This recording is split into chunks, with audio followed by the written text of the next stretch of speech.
Hey everyone, welcome. So glad that you're here tonight. We're going to have a great conversation tonight. So hit the like button, hit the subscribe button, hit the notifications bell. Let's have an awesome, amazing conversation. Let's do it. It's a great time. It's a great time to be alive despite all the hardships. Let's do it.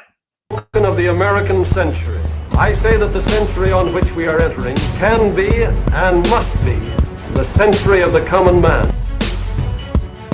A radical redistribution of economic power. I mean, we know that racism is just a byproduct of capitalism. Everything would be all right if everything was put back in the hands of the people. We need a government that will make sure Americans are taken care of and organize the economy to serve the people, not the profits of a wealthy few. We now have the techniques and the resources to get rid of poverty. We got to start getting out there with the people. Get out of the movement and get to the masses. We need a government of action.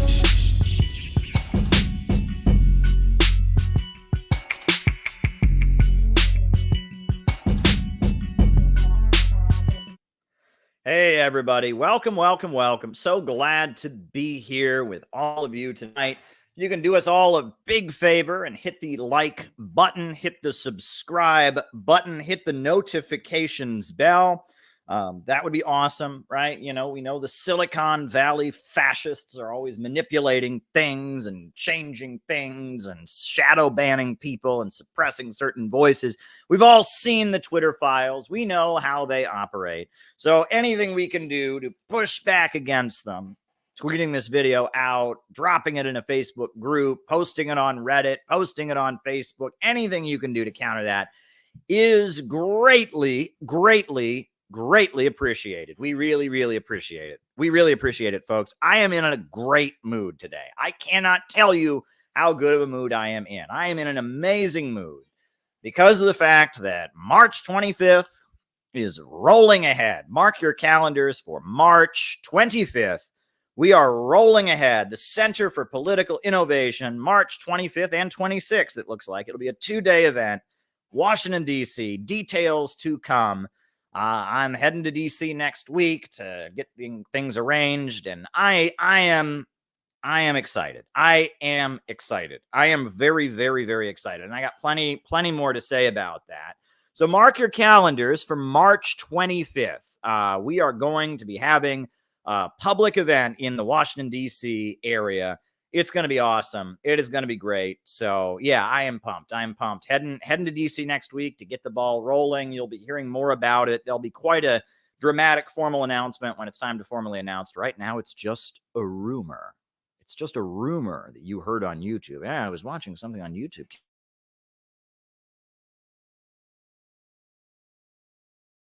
Says he's doing something in DC on March 25th. Did you hear that? Yeah, well, I heard it, and so did you, and it's gonna happen, and it's gonna be awesome. It's gonna be utterly awesome and amazing. So if you want to be part of it, by all means, come to DC. And if you want to be part of the planning, you can always become a member of the Center for Political Innovation, CPI. As you know, we're putting together, there's going to be a crew of CPI folks who come to town to help out, so if you want to be part of it, the first step, obviously, if you want to be part of planning the conference and all of that, you have to join the CPI. It's like the first step. So if you want to join the Center for Political Innovation, help us out, be involved in the planning, by all means, sign up and join. The next thing that I'm also really excited about, right? I told you all that we are official sponsors of Rage Against the War Machine, right? I told you that this important demonstration led by the People's Party and the Libertarian Party, I told you all that this event, is very important and that we became sponsors. We're now listed on the website. Yay! We're listed on the website. We are official sponsors of the February 19th anti-war demonstration. So mark your calendars and be there in DC on February 19th because the Center for Political Innovation is officially listed on the website as sponsors of the event. It's great. It's great. You can look at the website right now and you can see our beautiful logo. The CPI logo is there on the website. It's awesome. It's just totally awesome. It's great. It's really great. It's great stuff. We're so happy to be on the website. and we are bronze sponsors of the coalition. We're members of the coalition to sponsor the event. Check it out. You can see our logo. We are officially sponsors of the event. The CPI is marching ahead. And that's totally awesome. And that's really great. And, Nick Brana is a great guy. And Medea Benjamin is great. And Jimmy Dore is a longtime hero of mine. I look up to Jimmy Dore for his great work. And, oh, man, I'm just thrilled. I mean, it's like 2023 has just started. And I told you this was going to be a big year. And it's like we're only at this point 11 days into 2023. And we're already shooting off like a rocket ship. It's great. I couldn't be happier. I am pumped. I am absolutely pumped. So yeah, that's going on. Those are some business announcement. Other quick business announcement. If you would like to support this channel, we would always love to have you as a supporter on Patreon. So sign up, become a Patreon sponsor. We have patrons only streams that people are welcome to join. We send copies of our books to Patreon supporters. So please, by all means, sign up on the Patreon, become part of the Patreon community. We'd love to have you. I'm trying to think if there's anything else I need to announce, right? There's so much going on, right? I mean, we're talking about working on the Korean Peninsula, and that's a gradual project that I've been working on for a while, but there's some movement on that, and that's really exciting. And wow, I mean, it's like 2023 is kicking off to be a great year. Right. And a lot of good things are happening, and people are ready to hear our anti-imperialist and revolutionary working class message. And people love that we're not destructive, toxic, synthetic leftists, but we're about building. We're about building. I've recited it before for people many times, but, it's one of my most favorite works of poetry. I do not know who wrote it. It's one of those pieces that is unaccredited. You can look through the internet, and it's often listed as by anonymous. I certainly didn't write it, so don't get me wrong. It was recited to me once by an old communist. Someone told me it may be of Masonic origin, but some of the terms and words in there are like Masonic words. But I don't know about that. I'm not a Freemason, so I'm not doing it as a Masonic dog whistle, right? I am not, I mean, what is it? Secret signs that they have, right? I'm holding up 3 fingers, not a Mason. I don't know. Isn't that like Masonry? They're supposed to have like secret signs and codes or something. I'm joking, of course. But someone told me this poem actually probably is Masonic in origin. If that's the case, no endorsement to Masonry, no endorsement to the Freemasons. But it's a good poem. It's a great poem, and it really expresses my worldview. I guess I'll remind everybody the way this works is I give my opening remarks. Opening remarks are followed by the roll call, and then from there forward, I answer super chat questions. So if there's something you want me to talk about in the second half of the show, by all means, shoot me a super chat. That's how it works. So right now I'm giving my opening remarks. I couldn't contain myself. I just jumped right into them. That's how excited. That's how much of a good mood I am in. I am so pumped for March 25th, and we'll be talking about that in the opening remarks later. But before I get too far into that, like I said, opening remarks, I'm writing super chats down, then the roll call, and then I answer super chat questions for the rest of the night. So if there's something you want me to talk about, by all means, shoot me a super chat. Here is the poem, one of my favorite works of poetry, a poem that I've put to memory that really expresses the city builders' worldview. It goes like this. On a busy street in a busy town, I saw them tearing a building down. With a ho-heave-ho and a lusty yell, the men swung a beam and a sidewall fell. So I said to the foreman, "Are these men skilled, like those you would hire if you wanted to build?" And the foreman just smiled and said, "No, indeed. Common labor is all that I need. For I can easily wreck in a week or two that which took builders years to do." So I thought to myself as I walked away, which of these roles have I tried to play? Am I a builder who builds with care, measuring life with a compass and square? Am I living my life by a well-made plan and striving to do the best that I can? Or am I that type who scours the town, content with the labor of tearing things down. I love that poem. It's a really, really important poem because it really fits. It is exactly what's wrong with leftism. It's exactly what's wrong with leftism in our time. Too many vandals. Too many vandals. And we need city builders. Too much wrecking going on. You don't want to be that type who scours the town, content with the labor of tearing things down. You want to be a city builder, and that's what we are. We are city builders. We are the city building tendency, and we have so much great, important work to do. And we have a date.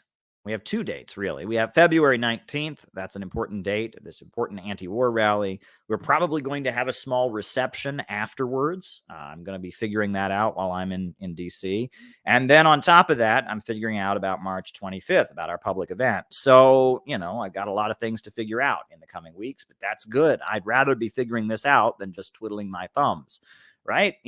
Working from home, folks, as much as I love my job, and I really do love my job, I really do, to be able to go on TV and do cutting edge anti-imperialist journalism, I love it. I absolutely love doing it.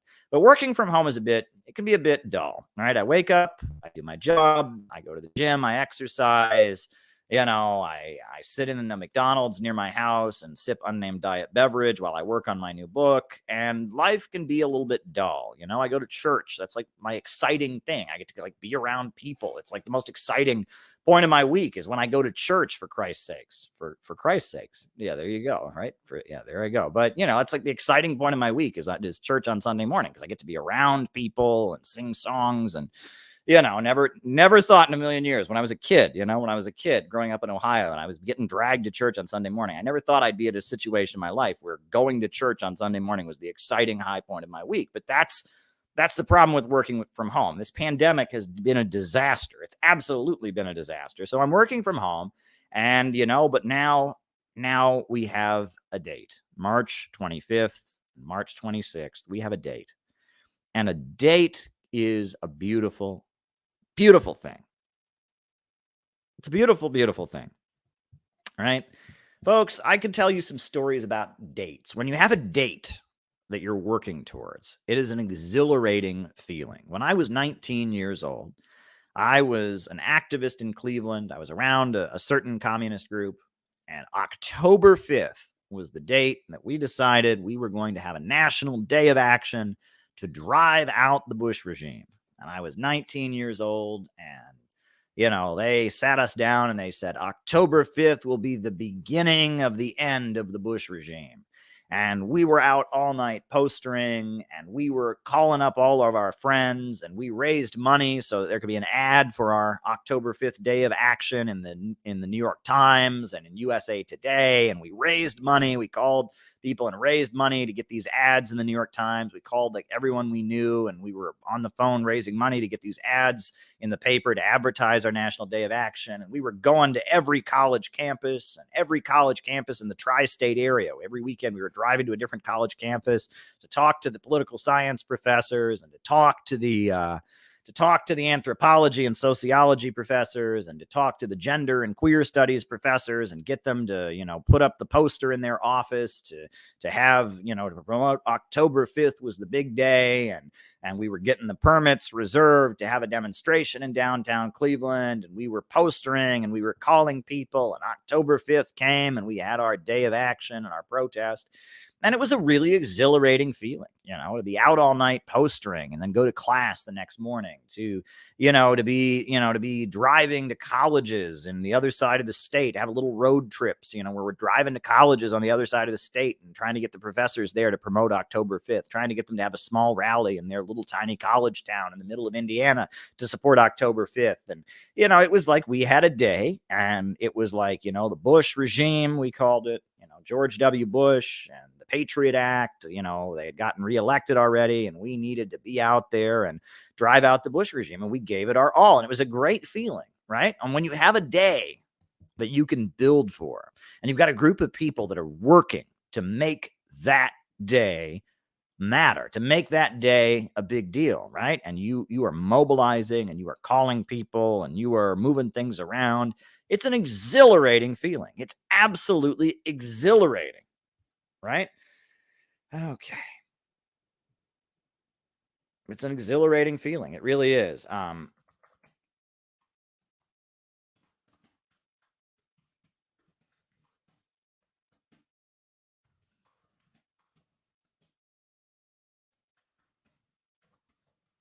It's an absolutely exhilarating feeling. Um, and It is. It is absolutely exhilarating.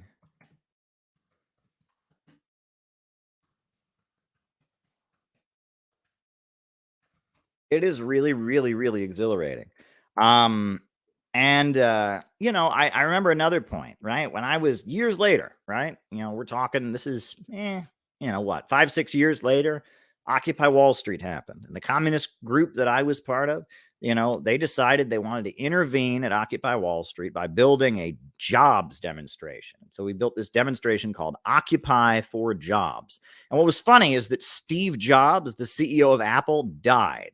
And so there were people, we were joking that people might think this was a vigil in support of Steve Jobs. It was like something to commemorate Steve Jobs. It was a bit of a joke, but it was Occupy for Jobs. And then we joked that they're going to mistranslate it. It's going to be Occupy for Occupations, right?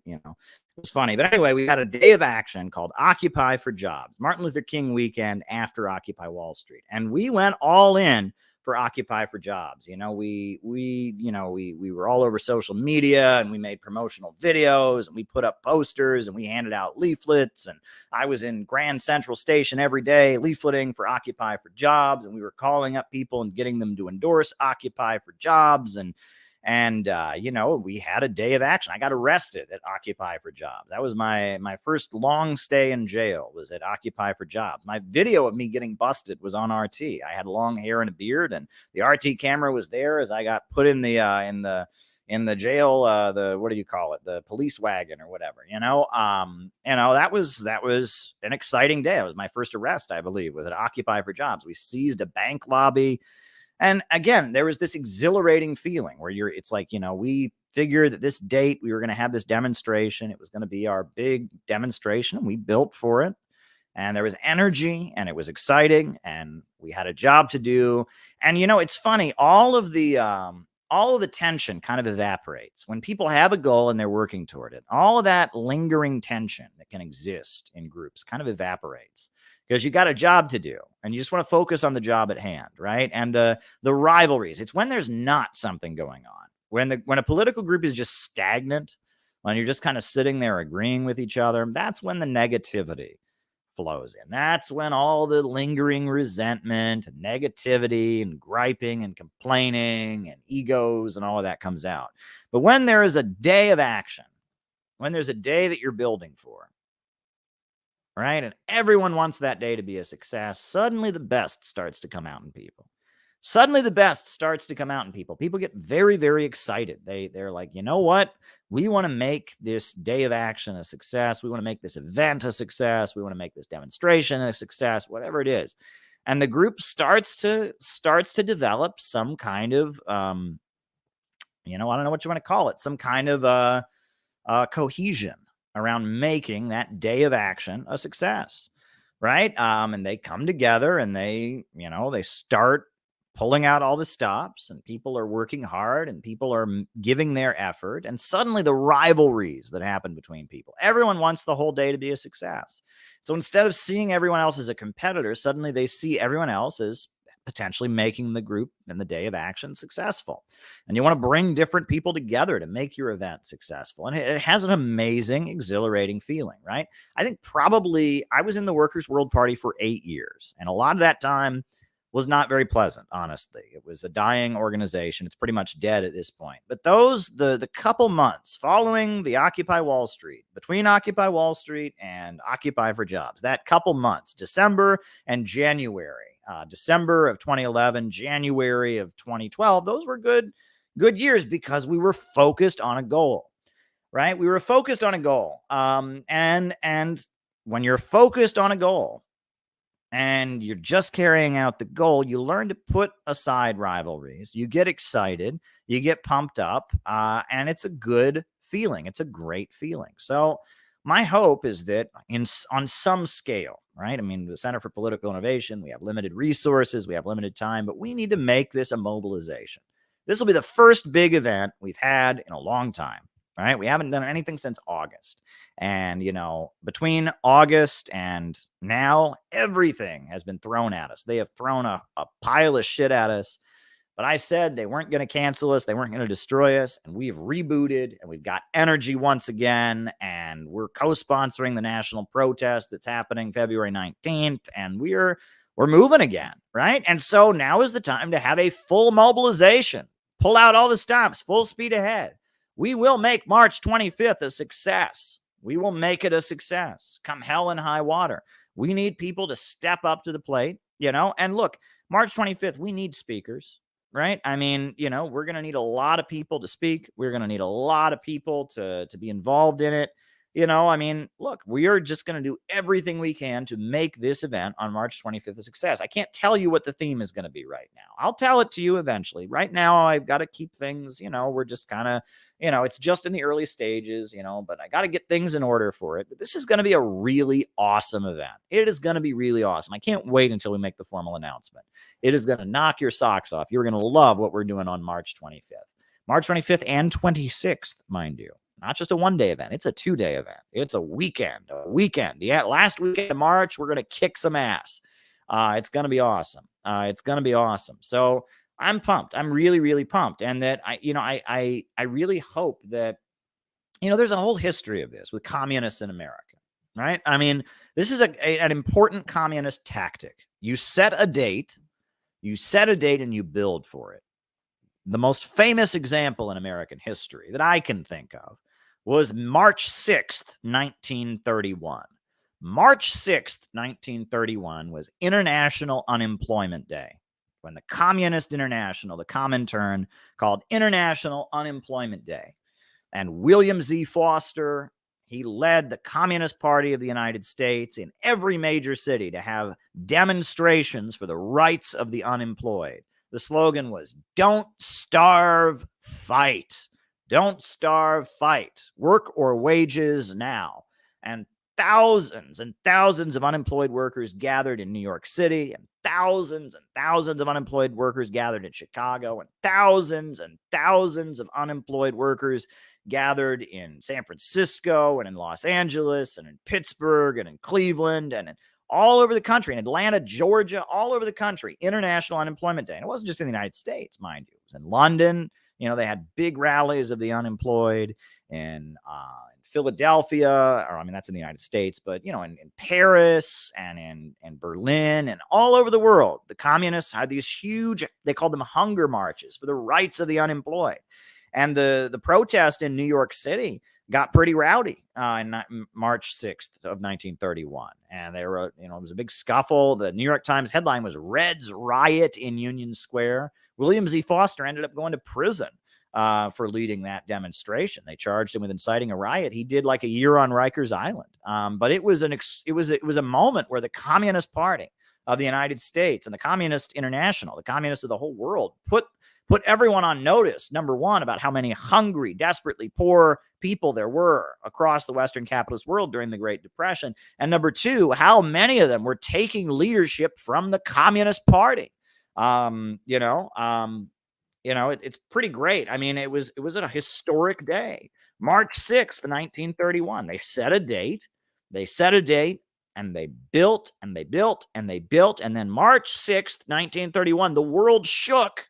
The world shook on March 6th, 1931. William Z. Foster and the Communist International and Stalin and all of them, they shook the world, right? And in fact, there's actually, I'm just thinking of this now. I wish I'd thought of this earlier. I mean, sometimes I get on here and I just speak from the heart and I don't know what I'm going to speak about. Actually there is somebody, and I'm just talking about dates and all of that. There's somebody who wrote a song about William Z. Foster and about this. I'm going to show his video on this channel, the video of his song, just because, we're talking about dates and people build things and how important they are. I'm going to show you this song. It's by a guy named Bob Feldman, and he wrote a song about William Z. Foster and International Unemployment Day. So why don't we just listen to it? Because, I mean, I'll impress upon you, like, this tradition of building a date and having the whole organization, come together and work hard to make that day a success. This is something that communists have been doing since the beginning of time. Like, this is a thing that we do, right? We set a date and we build for it, right?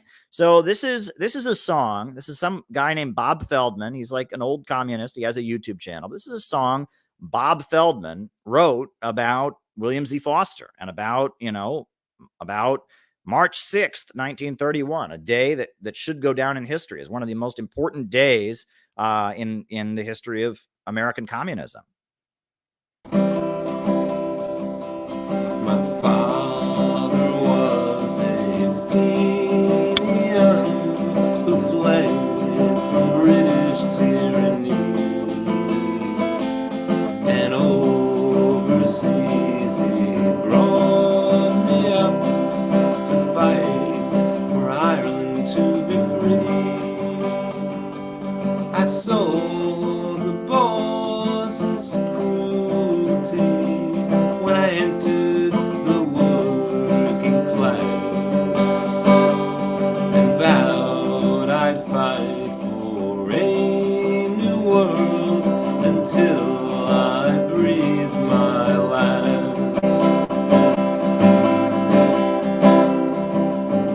I hoboed all around the land and worked on ships at sea. I saw the sailors suffering and felt police brutality.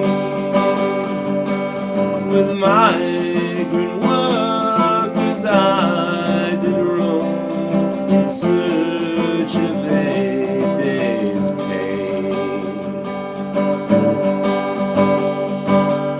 and organized union logos wherever I did stay.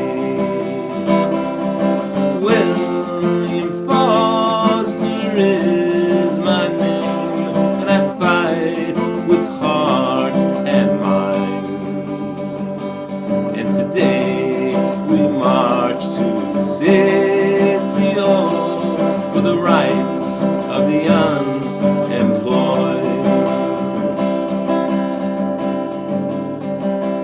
From Seattle to Chicago, the unorganized I did approach,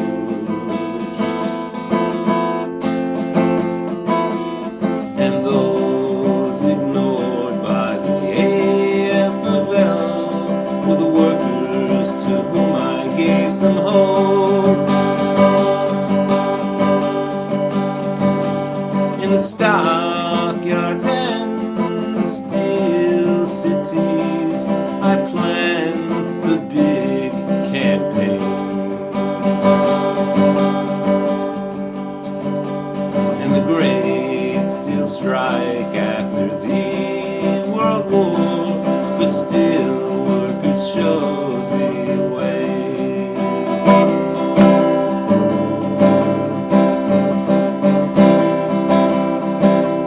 To fight the corporate slave system, the CPI did join, and as their candidate for president, warned the millions will be unemployed.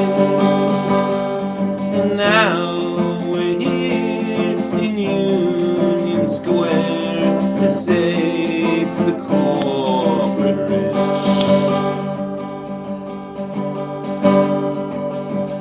there are no jobs, so we demand unemployment insurance.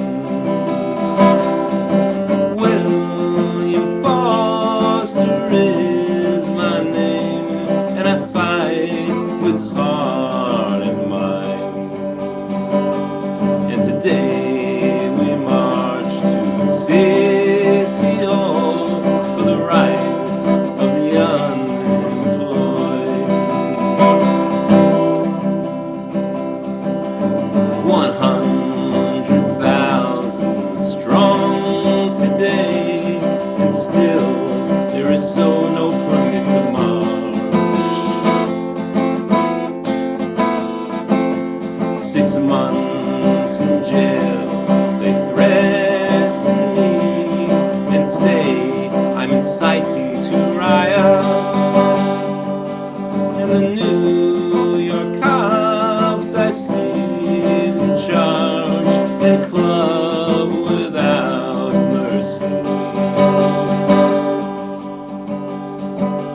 where the working class will rise again until we win our victory. William Foster is my name, and I fight with heart and mind. And today we march to City Hall for the rights of the unemployed.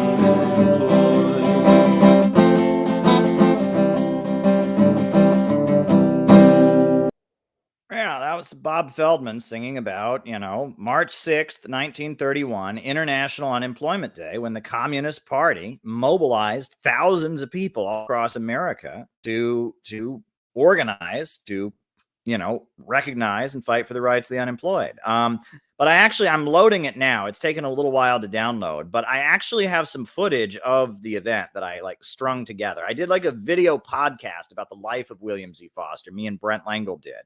And I wanted to impress on people who Foster was. I didn't want the video to just be two guys talking. So I actually made a clip of William Z. Foster, clips, and I included a lot of footage of the unemployed demonstration. It's downloading now, so we'll just keep talking. But yeah, March 6th, 1931, that was a turning point.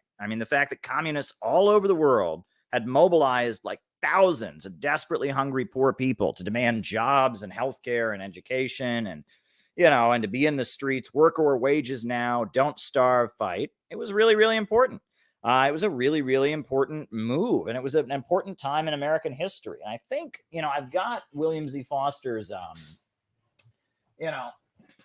I've got Pages from a Worker's Life. This is my old beat up copy of William Z. Foster's autobiographical manuscript. And I think I think he mentions it in here. I think he mentions it. Let me see if there's a section on the unemployed struggles, right? There is something in here I would like to read. But there's a lot. This book, Pages from a Worker's Life by William Z. Foster. It's a really important book, Pages from a Worker's Life. And it's just a lot of anecdotes and reminiscences that William Z. Foster had about being a communist organizer and such. I'll probably read something from that a little bit later. But I think our video, I just want to show you the beginning, right? I kind of strung together a lot of footage of the big unemployed rallies that the Communist Party did back in the 1930s. And I think I'll just show that on here. So hold up. I think I'll just show it's the beginning of this video that I did with Brent Langle about William Z. Foster. Hold on. It was kind of a long discussion we did. I just want to show you the opening clip, but it's taken a while. But yeah. It's really important. So there you go. So there you go. Yeah, I'm just gonna upload it there, but just hold on. Just waiting for the video to upload. But yeah, I just wanted to show that because, there's many examples of this, and building dates is a really, really important thing. When you have a date to build for, when you make a decision as a group that we are going to make this date a really important day, and we're going to pull together as an organization to make this day a success, that's a really rewarding feeling. And it's something that wreckers will never understand. There's a lot of people who just wreck. They just love to sit on the internet and complain and tear other people down and denigrate what other people are doing. They will never know the joy of building. They will never know the joy of building an organization, of building events, of building community. What we are doing is so much about building. It's about construction. And it's about building people up, and you got to imagine what those communists felt like back in March of 1931, or February or January of 1931, when they were building up to International Unemployment Day. It was a time of the Great Depression. People were starving on the streets and people were hungry, and they decided they were going to make March 6th, a day that would go down in history. They did it, and it changed the world. What they did on March 6th, 1931 changed the world. It had a huge impact on the development of world events. I mean, it was a huge moment where the world became aware of the fact that the Communist Party was leading the struggles of the hungry, unemployed people. And I'll actually show you the video of what happened. It's taken a while to load here. Again, this is the problem of speaking from your heart. When you speak from your heart, you don't have everything all prepared. You sometimes are delayed. Here we go. 1,000 indignant New Yorkers are inside and outside Madison Square Garden in a giant demonstration demanding the veto and defeat of the Taft-Hartley slave labor bill. Ladies and gentlemen, William Z. Foster. The Wall Street monopolists with their Taft-Hartley bill are trying to split and devitalize and hamstring the trade unions. The Taft-Hartley bill, moreover, would drastically limit the workers' right to strike. It would authorize the president to break national strikes. It would permit employers once again to use strike-breaking injunctions.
All right. So now I'll go back through that video. I'm going to turn the sound off, and I'll actually show you, because not all of that is obviously March 6th of 1931. So at the beginning, it's showing the Taft-Hartley anti-labor, labor demonstration. I guess we'll just, at the beginning, we're showing, a protest against the Taft-Hartley law. Obviously, that's Madison Square Garden. That's the 1940s. 1947 is when they passed the Taft-Hartley law. It was a big rally organized by the Communist Party against the Taft-Hartley law in the 1940s. But, and that's William Z. Foster. That's him speaking, into a microphone about the Taft-Hartley anti-labor law. They're playing a recording of a message that William Z. Foster made for the radio against the Taft-Hartley anti-labor law. But there you go. And that's just, William Z. Foster talking against it. This is March 6th, 1931. See that? No work, no rent. And then join, it's kind of fuzzy there, but it says join the Unemployed Council. We'll keep it playing here. See, it says join Unemployment Council, no work, no rent. So, that's the unemployed demonstration. Those are the young pioneers, which were a big part of the Communist Party with the kids. They called them young pioneers.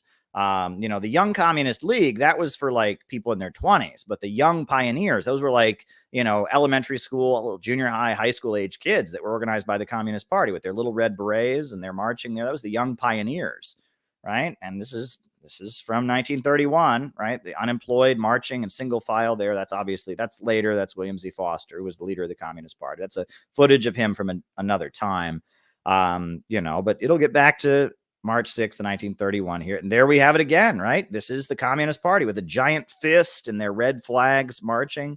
It's amazing stuff, right? Look at that, right? And they're marching. It says Communist Party. They got a big fist banner. They got the red flags there.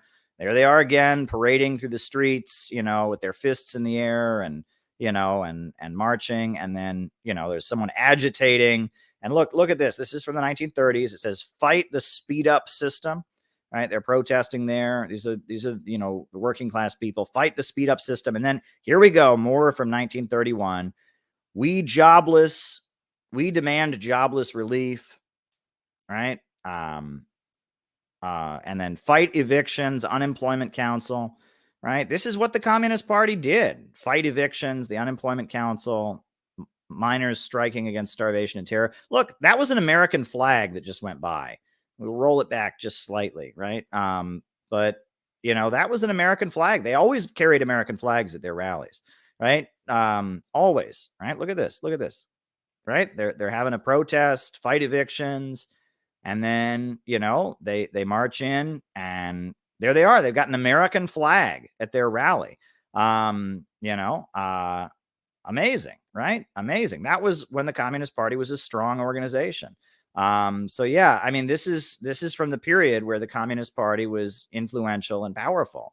And part of that was they would build these days of action. March 6th, 1931 was a day of action. It was a day of action, and it was a big deal, and it changed the course of history. I mean, it put the whole world on notice about how influential the communists were. So I wanted to talk about that history. There's other history of communists, calling an international day of action. I believe, if I'm not mistaken, during the Vietnam War, there were many, many protests against the Vietnam War, but the biggest one was called the Moratorium March. Was the Vietnam Moratorium March. I wonder what date was that on? Yeah, October 15th, 1969. It was called the Moratorium to End the Vietnam War. And it was like millions and millions of people were in the streets to oppose the Vietnam War. And November 15th. It was one on October 15th and one on November 15th. And it was just these huge mobilizations against the Vietnam War. I mean, thousands and thousands of people saying they wanted to end the war in Vietnam. It's got a Wikipedia page, folks. It's got a Wikipedia page that they've got. You read about it. And it was, I mean, these were huge demonstrations. And like Broadway canceled all the plays that night to support the Vietnam War moratorium protests. And, it was just this huge mobilization. A lot of it was in response to the My Lai massacre and the revelations of how the U.S. government had just murdered people at My Lai.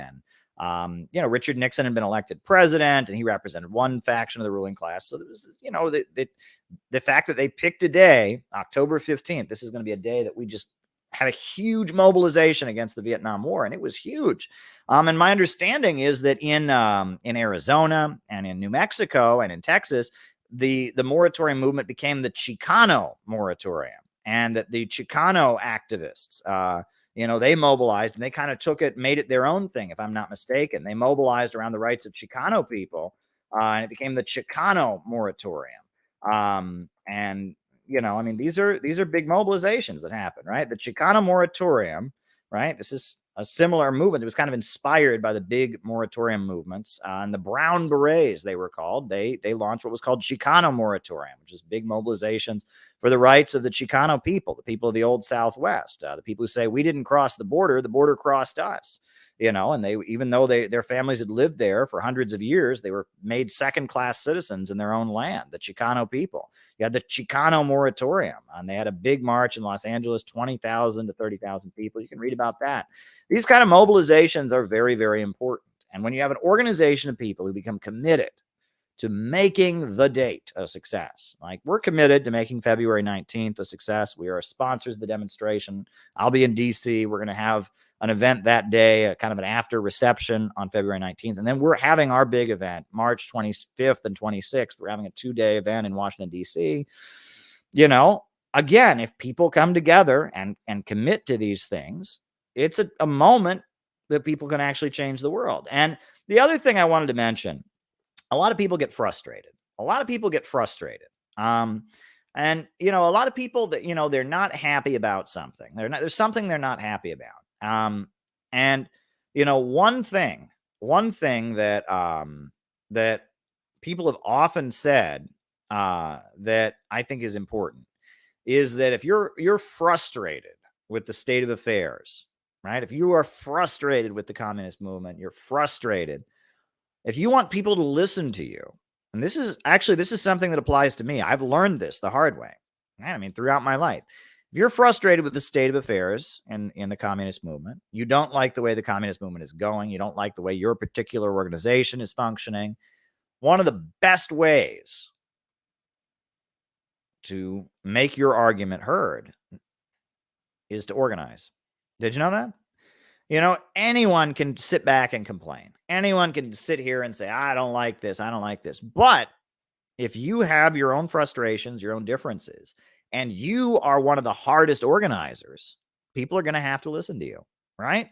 You know, that was the thing, you know, when I was on the internet, just a guy on the internet, YouTube streaming, you know, people liked what I had to say, but I turned, you know, there's a lot of YouTube channels where people just get on the internet and complain about leftist politics or complain about this or that. But the fact that we organized, we built the Center for Political Innovation, we built a community of solidarity, we built an organization, we organized conferences, we organized gatherings, we built an organization. And that forced many people to recognize us. That's why the Communist Party had to write a hit piece about us. That's why people have taken notice of us. When you actually do stuff and you build organizations and you have events and you have conferences and you have rallies and you have events, you know, at that point, people have to listen to you.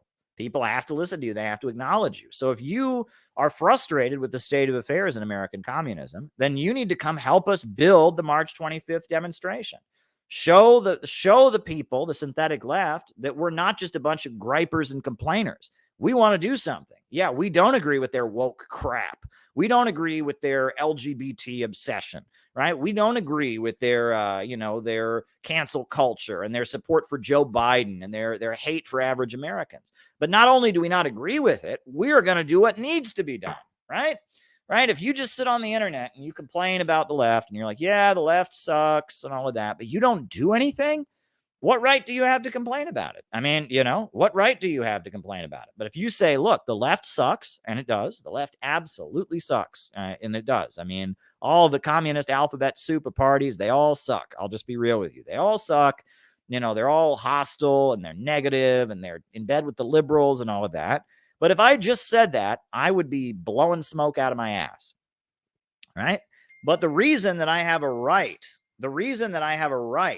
to talk about it, and the reason that anybody listens to me, right, is because we actually do our own thing. We see what needs to be done, and nobody else is doing it, so we do it. And if you want to be heard, if you want the grievances and the frustrations with the synthetic left that all of us on these streams have to be heard, you've got to do something about it, right? That's the only way that your criticism matters, is if you actually do something different.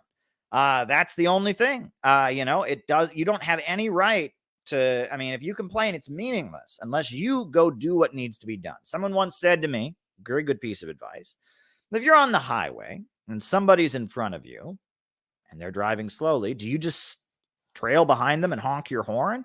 No, you pull around them and you go ahead. Well, that's what we're doing. That's what we're doing. The Center for Political Innovation, we're doing it. We see that the left is moving slowly and bogging down and all of that. So we're not just trailing behind them, gesticulating and criticizing them. We're swerving around them and speeding forward. And that's what you should do. That's what you should do. That is what should be done, right? If you don't agree with the way things are going, if you have criticisms of the political current, you got to do something about it. You know, and look, and the same applies to me, right? If you don't like what the Center for Political Innovation is doing, join it and make it better. Why should I listen to you, right? If you're just somebody on the internet complaining about the Center for Political Innovation, oh, they're not doing the best thing. But if you join us, we're going to have to listen to you. If you donate to us, if you donate your time and your energy or your resources and you like what we do, but you want us to do it differently, we're going to have to listen to you. But if you operate, if you just, you're just on the internet complaining or you're just somewhere complaining about it, who cares? I mean, you know what I'm saying? I mean, and that's really the honest thing, right? I could sit back and complain about the Communist Party all day, but it wouldn't mean jack shit if I didn't do what should be done, right? It's very easy to sit around and say, oh, they should do this. Somebody else ought to do this. Somebody else ought to do that. Well, if that was me, what I would do is, if it was me, what I would do it. No one's stopping you, right? There's no one stopping you. Go get the resources together and go and do it. And that's what we're doing. And if you like what it is that we're doing, if you like anti-imperialism, if you like patriotic socialism and socialism with American characteristics, if you like out of the movement to the masses, then you got to do it with us. You got to join the Center for Political Innovation and help make March 25th and 26th in Washington, D.C. a success. You got to do it, or else you got no right to complain, right? And that's really how it goes. The best way to influence the Center for Political Innovation is to change it. The best way to influence the political climate is to get involved and do something about it. We'd love to have you. And we will learn from you, and you will learn from us. And that's the main thing, right? So that's what I would like. I would like to see people make March 25th and 26th their own and take it on as their own and make a decision that they are going to make this big anti-imperialist event we're doing in Washington, D.C. Details still to come. I love when I move my eyebrows like that. Right? I'm serious then if I move my eyebrows.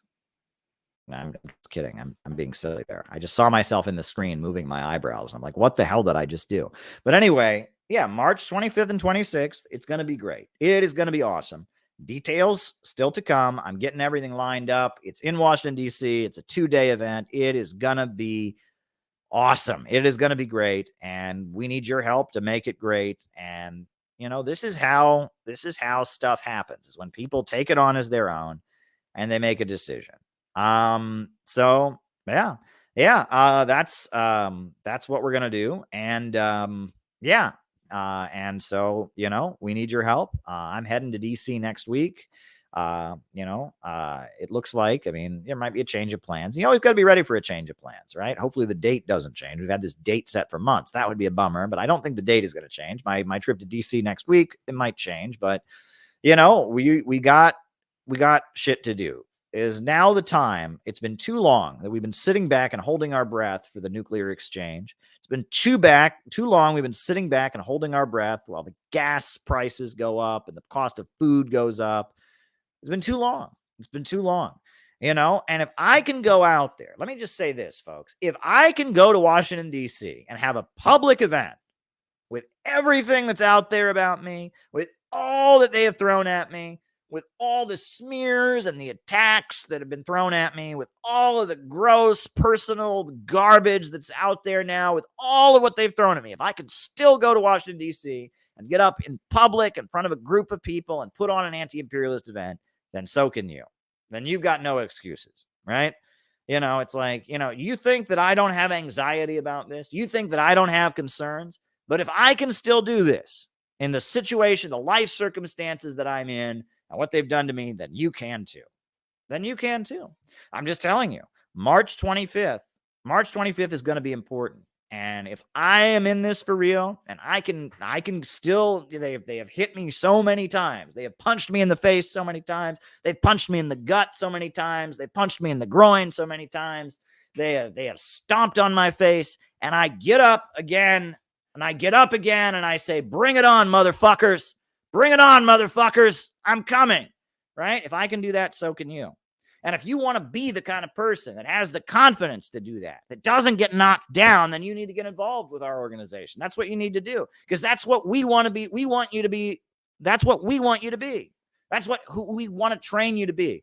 If you join the synthetic left groups, they are going to sit there and they're going to go, now, if you hear me clap once, you hear me clap twice. Now you hear me clap 3 times. Now we're all going to sit in a circle and we're going to talk about our favorite pizza. And they want you to be a child. That's what they want you to be. They want you to be a little unconfident child. And they're going to say, Johnny, we don't talk about Medicare for all here because that's class reductionist. Instead, we talk about how white men are bad people for not listening to the oppressed voices. That's what we talk about in this group, Johnny.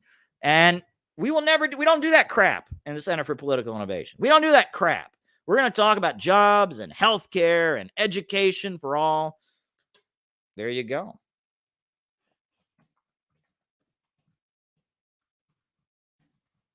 That's what we're going to talk about. And we're going to have a strong event. And we're going to start out with the Internationale and the national anthem. We're going to have the American flag and the communist flag. And we are going to have a great, powerful event. And we're going to have some big name speakers, working out which ones it'll be. But we're going to have some big name speakers. A lot of people love us. And we're going to have a great event, right? We're going to have a great event. And we're going to empower people. And people are going to feel bold. And people are going to feel excited. We are going to do it. We are going to do it, right?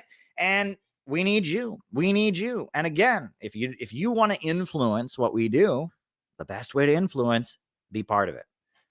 Be part of it. That is the best way to influence what we do. And if you want to influence the political discourse in America, best thing to do is to be part of it.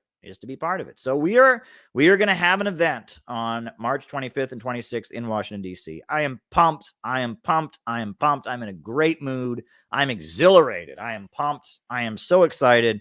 I'm so excited that we're now officially listed on the website of the February 19th Rage Against the War Machine demonstration. So pumped, so exhilarated, ready to go. Boom, boom, boom, ready to go. I'm ready to go.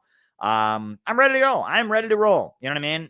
We are gonna keep going because the fate of humanity literally depends on it. Like I said, I'm tired of holding my breath for the nuclear war. Tired of holding my breath while the price of gas goes up, while the price of food goes up, while living standards go down, while our streets and bridges and roads are crumbling so they can send more weapons to Nazis in Ukraine. I'm goddamn tired of it. And I'm tired of the fact that my movement, communism, has become synonymous with a bunch of woke crap that wants Americans to be poorer. I'm damn tired of that, right? I'm damn tired of working people being angry and saying, oh, well, the reason that I'm angry is because the government's socialist and they don't care about the working class. No, socialism is fighting for the working class. That's what socialism is. But it's lost that. This woke academic stuff, they have hijacked socialism. Not on my watch, guys. Not on my watch. We are going to stand strong and we are going to do our thing. And we are going to have our event. And I'm pumped. I am so pumped. March 25th and 26th, more details to come. You're going to see, you'll see more details to come, right? Center for Political Innovation is back. We are having a public event. We're going to be in D.C. on February 19th to support the Rage Against the War Machine. We're going to be in D.C. March 25th and 26th to have our public event. It is going to be awesome. And I am so pumped about it. I'm heading to Washington, D.C. next week to get everything in order. And pretty soon you're going to hear a public announcement about the event. Details still being worked out, but we're ready. We are ready. I have never been more ready to do something in my life. I have never been more ready to do something. I am jacked. I am pumped. And you should be too. You should be too. And we need you to be jacked. We need you to be pumped. We need you to be ready because March 25th, look, if we have a strong anti-imperialist rally on this date, it's going to be far more important than you realize. I can't say why. You'll know why pretty soon. You will know why pretty soon. You will have a full understanding of why what we're doing, our indoor event, it's going to be indoors, right? It'll be an indoor event at a hotel. We're not, acting crazy in the street. It's not a demonstration. It's an event. It's an indoor anti-imperialist gathering. But when you find out the details of this event and why it's going to be so important, you are going to get it. You're going to get it. I can't tell you everything now. That's one of my problems. I have diarrhea of the mouth, folks. I just love to talk. That's why I'm on here. That's why I have a YouTube channel and I'm on here for hours talking, right? It's because I'm good at it. But sometimes I say things I shouldn't say and I can't tell you everything yet. And it pains me. It pains me to not be able to tell you everything right now, but I can't. I can't give you all the details yet because if I tell you things now before they're cemented, it'll ruin things and I just can't do it. But I am so pumped. I am so pumped. You guys have no idea. You have no idea how awesome things are going to be and how important what we're going to be doing on March 25th and 26th is. You have no idea how important it is. It is way bigger than the Center for Political Innovation. It's way bigger than me. It is so important what we are going to do for reasons that I can't explain now. There's a lot of people that are interested. I've been on the phone with some big names today, talking to them. I understand Nick Brana is definitely going to be there from the People's Party. There's some other people I've been talking to that are definitely going to be coming.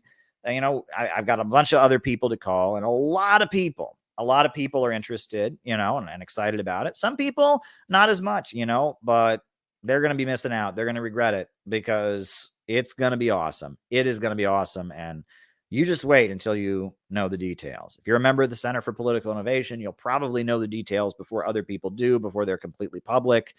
But it is going to be awesome. And I mean, anti-imperialism is going to surge forward on March 25th. It is going to surge forward. This is going to be a huge win for socialism. This is going to be a huge win for the working class. This is going to be a defeat for the war makers.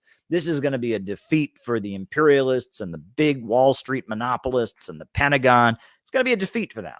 It is going to be a defeat for Wall Street. It's going to be a victory for the working class, and it's going to be just a legal public event. But wait until you understand the context and the theme and what's going to be going on. And I can't say too much about it. If I say more, I'm going to regret it. So I can't tell you more, but it's going to be awesome. It is really, really going to be awesome. I'm excited. You should be excited too. More information as soon as we possibly can. I'm pumped. I'm pumped. I'm pumped. I'm excited. I'm excited. I'm excited. So now to calm myself down, one thing I'm committed to doing, I played that song, before about William Z. Foster, Bob Feldman. I'm going to play more communist music on these streams, right? Just because I like communist music and that music is important, right? To have music that says the words of our movement and what we're about. So, I like some of this Canadian communist music. I like it in kind of an ironic way. I like it. So, if there's any more super chat questions people have, the second half of the show is coming up. But before we do the roll call, I'm going to put on some Canadian communist music.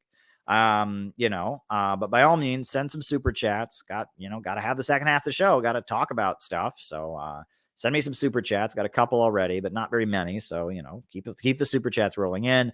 I'm going to put on some Canadian communist music. After that, we'll do the roll call. And then I'll start answering super chat questions. I'm pumped. It's going to be a great show. So there you go. All right. I'm going to put on this Canadian communist music. This is some Canadian communist music. So arise, proletarians, lead the way. War is raging every day. We have no fear of the enemy with our Communist Party.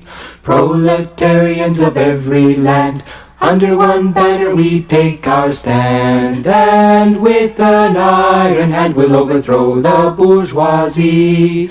So arise, proletarians, lead the way. War is raging every day. We have no fear of the enemy with our Communist Party.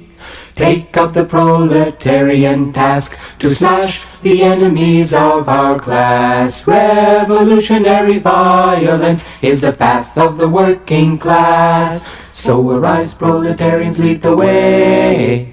War is raging every day. We have no fear of the enemy with our Communist Party. Marx, Engels, great Lenin and Stalin, their immortal work shines bright, urging us on to greater heights to win victory in our fight. So arise, proletarians, lead the way. War is raging every day. We have no fear of the enemy with our Communist Party. Glorious Albania proves to us that liberty is only one when the party leads the way and the people take up the gun. So arise, proletarians, lead the way. War is raging every day. We have no fear of the enemy with our Communist Party. On Canadian soil a red flower blooms, for here we build our great party. To liberate our country, we must make the rich pay. So arise, proletarians, lead the way. War is raging every day. We have no fear of the enemy with our Communist Party. CPCML is our party, we'll defend it with our very lives. Comrades, hearts beat in unity, and we fear no sacrifice. So arise, proletarians, lead the way. War is raging every day. We have no fear of the enemy with our Communist Party. Keep dictatorship of the proletariat and class struggle firmly in mind. Follow revolution's path and we'll liberate mankind. So arise, proletarians, lead the way. War is raging every day. We have no fear of the enemy with our Communist Party. Glory to Marxism, Leninism, and proletarian internationalism. Long, long live communism, the future belongs to us. So arise, proletarians, lead the way. War is raging every day. We have no fear of the enemy with our Communist Party. So arise, proletarians, lead the way. War is raging every day. We have no fear of the enemy with our Communist Party. Awesome. Awesome stuff, folks. Awesome stuff. So, all right, names and locations. I will call you all out as I see you, names and locations, and then we'll start answering super chats. We've got 2 super chats so far, so if people have more things they want me to talk about, more super chats are always appreciated. Who's with us tonight? Names and locations. Who is with us? Who is with us? Names and locations. Richmond, Virginia, Valen Anundsen. That is a neat logo you've got there. You got the Soviet statue that I love with the American flag behind it. That's neat. We got Cleveland Pirate Alex, Nate in Chicago, David Fox in Bendigo, Australia, Samuel Price in West Virginia. Thanks. We got Phil in Miami, Florida, somewhere between Langley and the Pentagon, Northern Virginia. Scary place to be. We got Yonatan Mahari in London. We got Rogue Valley, Oregon. We got Maxim in Rochester, New York. We got AJ in Chi-Town. We got Ryan and Pumpkin in Katz, Pittsburgh. Gabby Hernandez in Chicago. Timoshenko in St. Louis. Patch in Arizona. Bismuth in Wisconsin. Go subscribe to Bismuth's channel, by the way. He does great work. San Diego County. Oakland in California. Bob Troy in New York. Neil Fraser in Hong Kong, James in Phuket, Scotland. Welcome. Thailand, sorry, not Scotland. Welcome. Anybody else? Names and locations. We'll find out who. We got Anthony in Detroit with us. Briggy, Pennsylvania. Mosquito in a disappeared land. All righty then. Alex from Brazil. Shout out to Brazil. I talked about it last night. Crazy times in your country, right? I mean, the turmoil. Rice from Adelaide, Australia. Colin in Greensboro. Buttercup in California, USA. Power to the people. Mark in hiding from Mission, Texas. Welcome, Mark.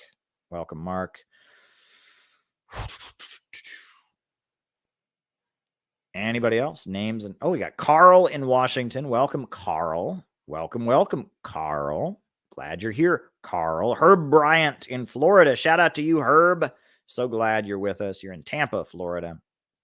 Stephen Clearly in Auckland, New Zealand.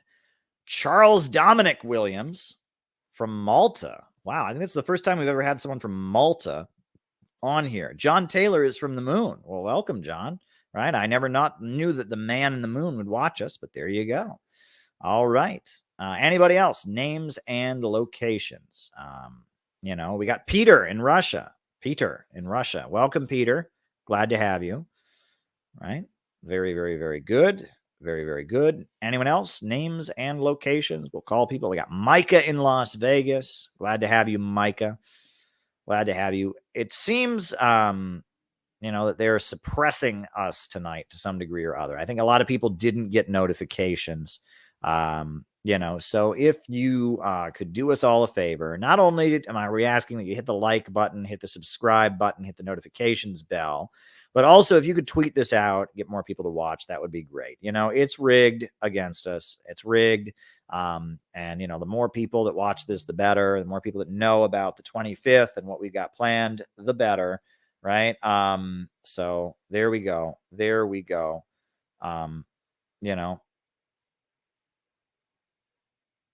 there we go. There we go. So yeah, good stuff. Oh, John McCarthy in Chicago is with us. John is doing a great job following the suppression of the Uhuru movement. I actually need to check in with John. So John, I need to check in with you soon. Let's make it happen. We got Minas in Brazil. We got Killian from Milwaukee. What's on the 25th? It's going to be the next public event of the Center for Political Innovation in Washington, D.C. And it's going to be awesome. And the formal announcement is coming soon. I am so excited. I can't say too much yet, but you'll know about it soon. We got Karen Mendes in Germany. Shout out to you, Karen. We got Balthazar in Oakland, right? So there you go. There you go. So glad to be here with all of you. And yeah, look, I am watching what's going on with the African People's Socialist Party, the Uhuru movement. They are facing, a lot of threats from the American government. They say that indictments might be pending. They're basically expecting indictments soon. It's very concerning. So we got to do everything we can to support them when the U.S. government comes after them for being anti-imperialist. So we got to support them as much as we can. It's really, really important. The African People's Socialist Party are good folks, and they don't share our positions, right? They are more, of the position that white workers are the exploiters, but it doesn't matter. It does not matter. What matters is that they are under attack by the government for alleged ties to Russia because they're anti-imperialist. They are being targeted, and if they can go after them, they can go after anybody. If in the middle of this woke makeover of U.S. imperialism, the U.S. Department of Justice can target a long-standing, they've been around for decades, 30, 40 years they've been around. If the American government at this time can target a black revolutionary organization, at this time they can go after anybody.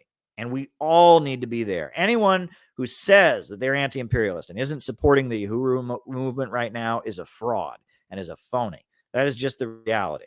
We got to support the Uhuru movement. They are targeting them, this black revolutionary organization in Florida and St. Louis, Missouri, for alleged ties to Russia.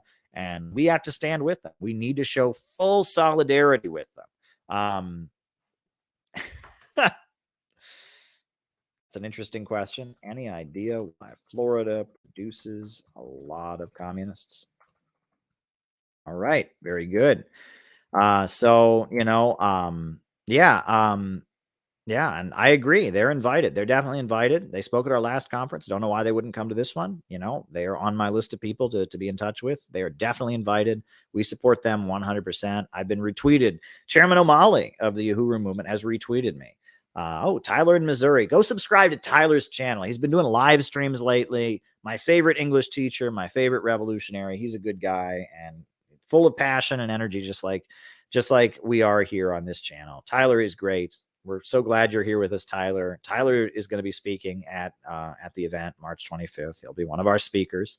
And we're going to have a lot of different speeches. 2 days is a long time. 2 days is a long time to fill. So there's going to be a lot of different speeches on a lot of different topics. We're going to be talking about many different issues at the conference. It'll be centered. Well, can't say more. Sorry, almost spilled the beans, but I can't say more. So yeah, there you go. It's going to be important. It's going to be very, very important. We're going to need a team of people to be there beforehand, and we're going to need a team of people to be there afterwards because, it won't all be over once the conference is over. It won't all be over once the conference is over. There will be some very important after the conference activities, to say the least. Can't go into too much detail about that, but it's going to be awesome. It is going to be awesome. March 25th in Washington, D.C. Mark your calendar. It is going to be important. It is going to be so important. I am so pumped. I'm also really proud that at this point we are on the list of endorsers and sponsors of the February 19th Rage Against the War Machine. So there you go. Young men being left behind or astray in U.S. society.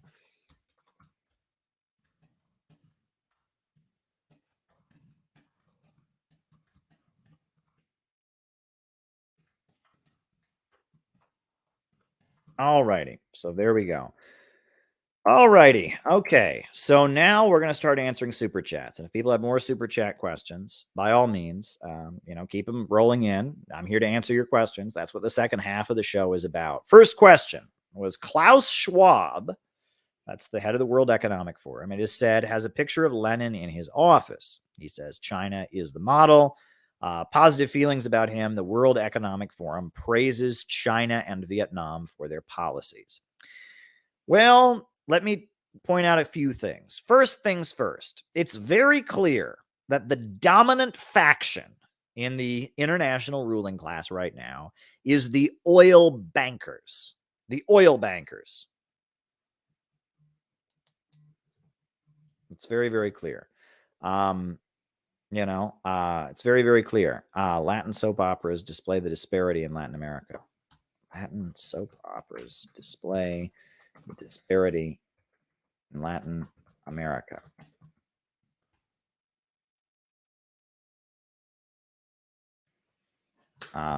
Wrote it down.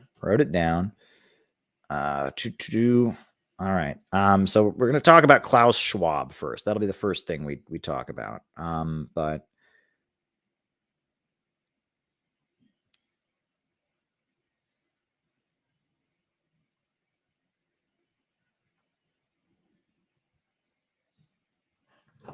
anyway, all right. I wrote that down. So Klaus Schwab.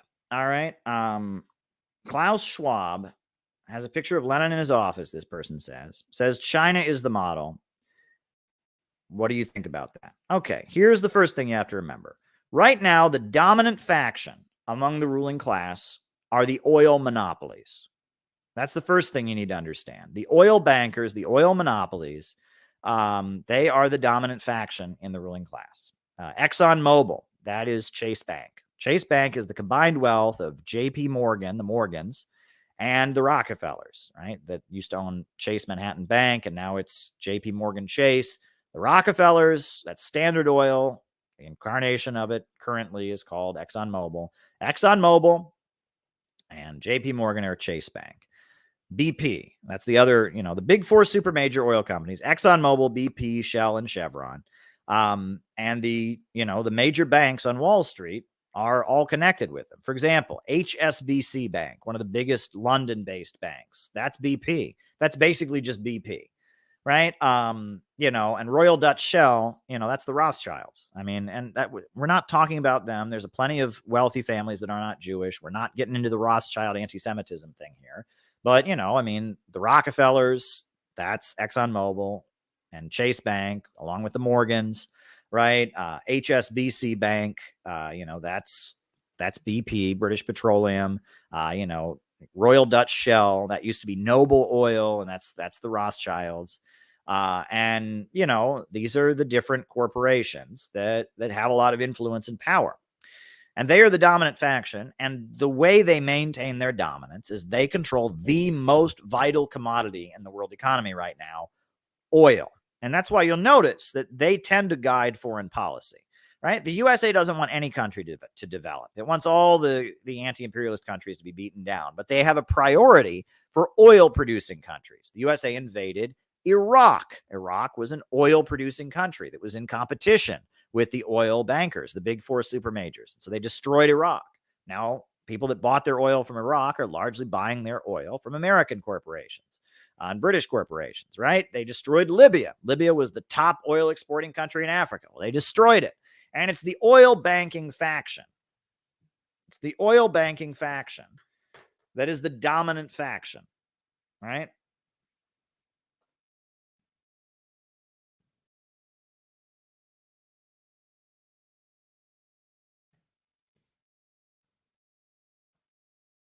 Is the oil banking faction that are the dominant faction. Wrote it down. That's a good question. I didn't know about that. Maybe you can send a news article or something about that. I would like to know more about that. But they're the dominant faction, right? And that's why they are demonizing Russia, and they're going out of their way to attack Russia. Why? Russia is an oil producing country. That's a competitor with the big oil banks. China is not an oil exporting country. It's an oil importing country. So for the oil bankers, China is not as much of a competitor as it is a client. It buys oil from Wall Street. China imports lots of oil. So the oil banking faction, they're the dominant faction within the ruling class right now.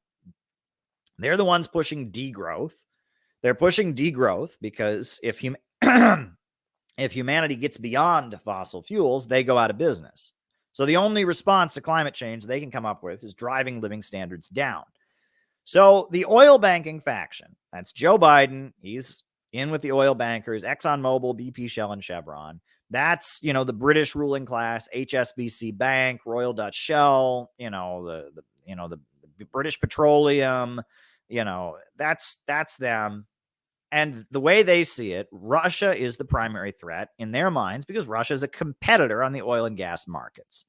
And they want to create false scarcity on the oil and gas markets because then it makes the prices go up. And they want to remove any competition, any independent country that is competing with them on the international markets. They want to remove. That's why they hate Iran, for example, the Islamic Republic of Iran, right? It's an independent oil producing country.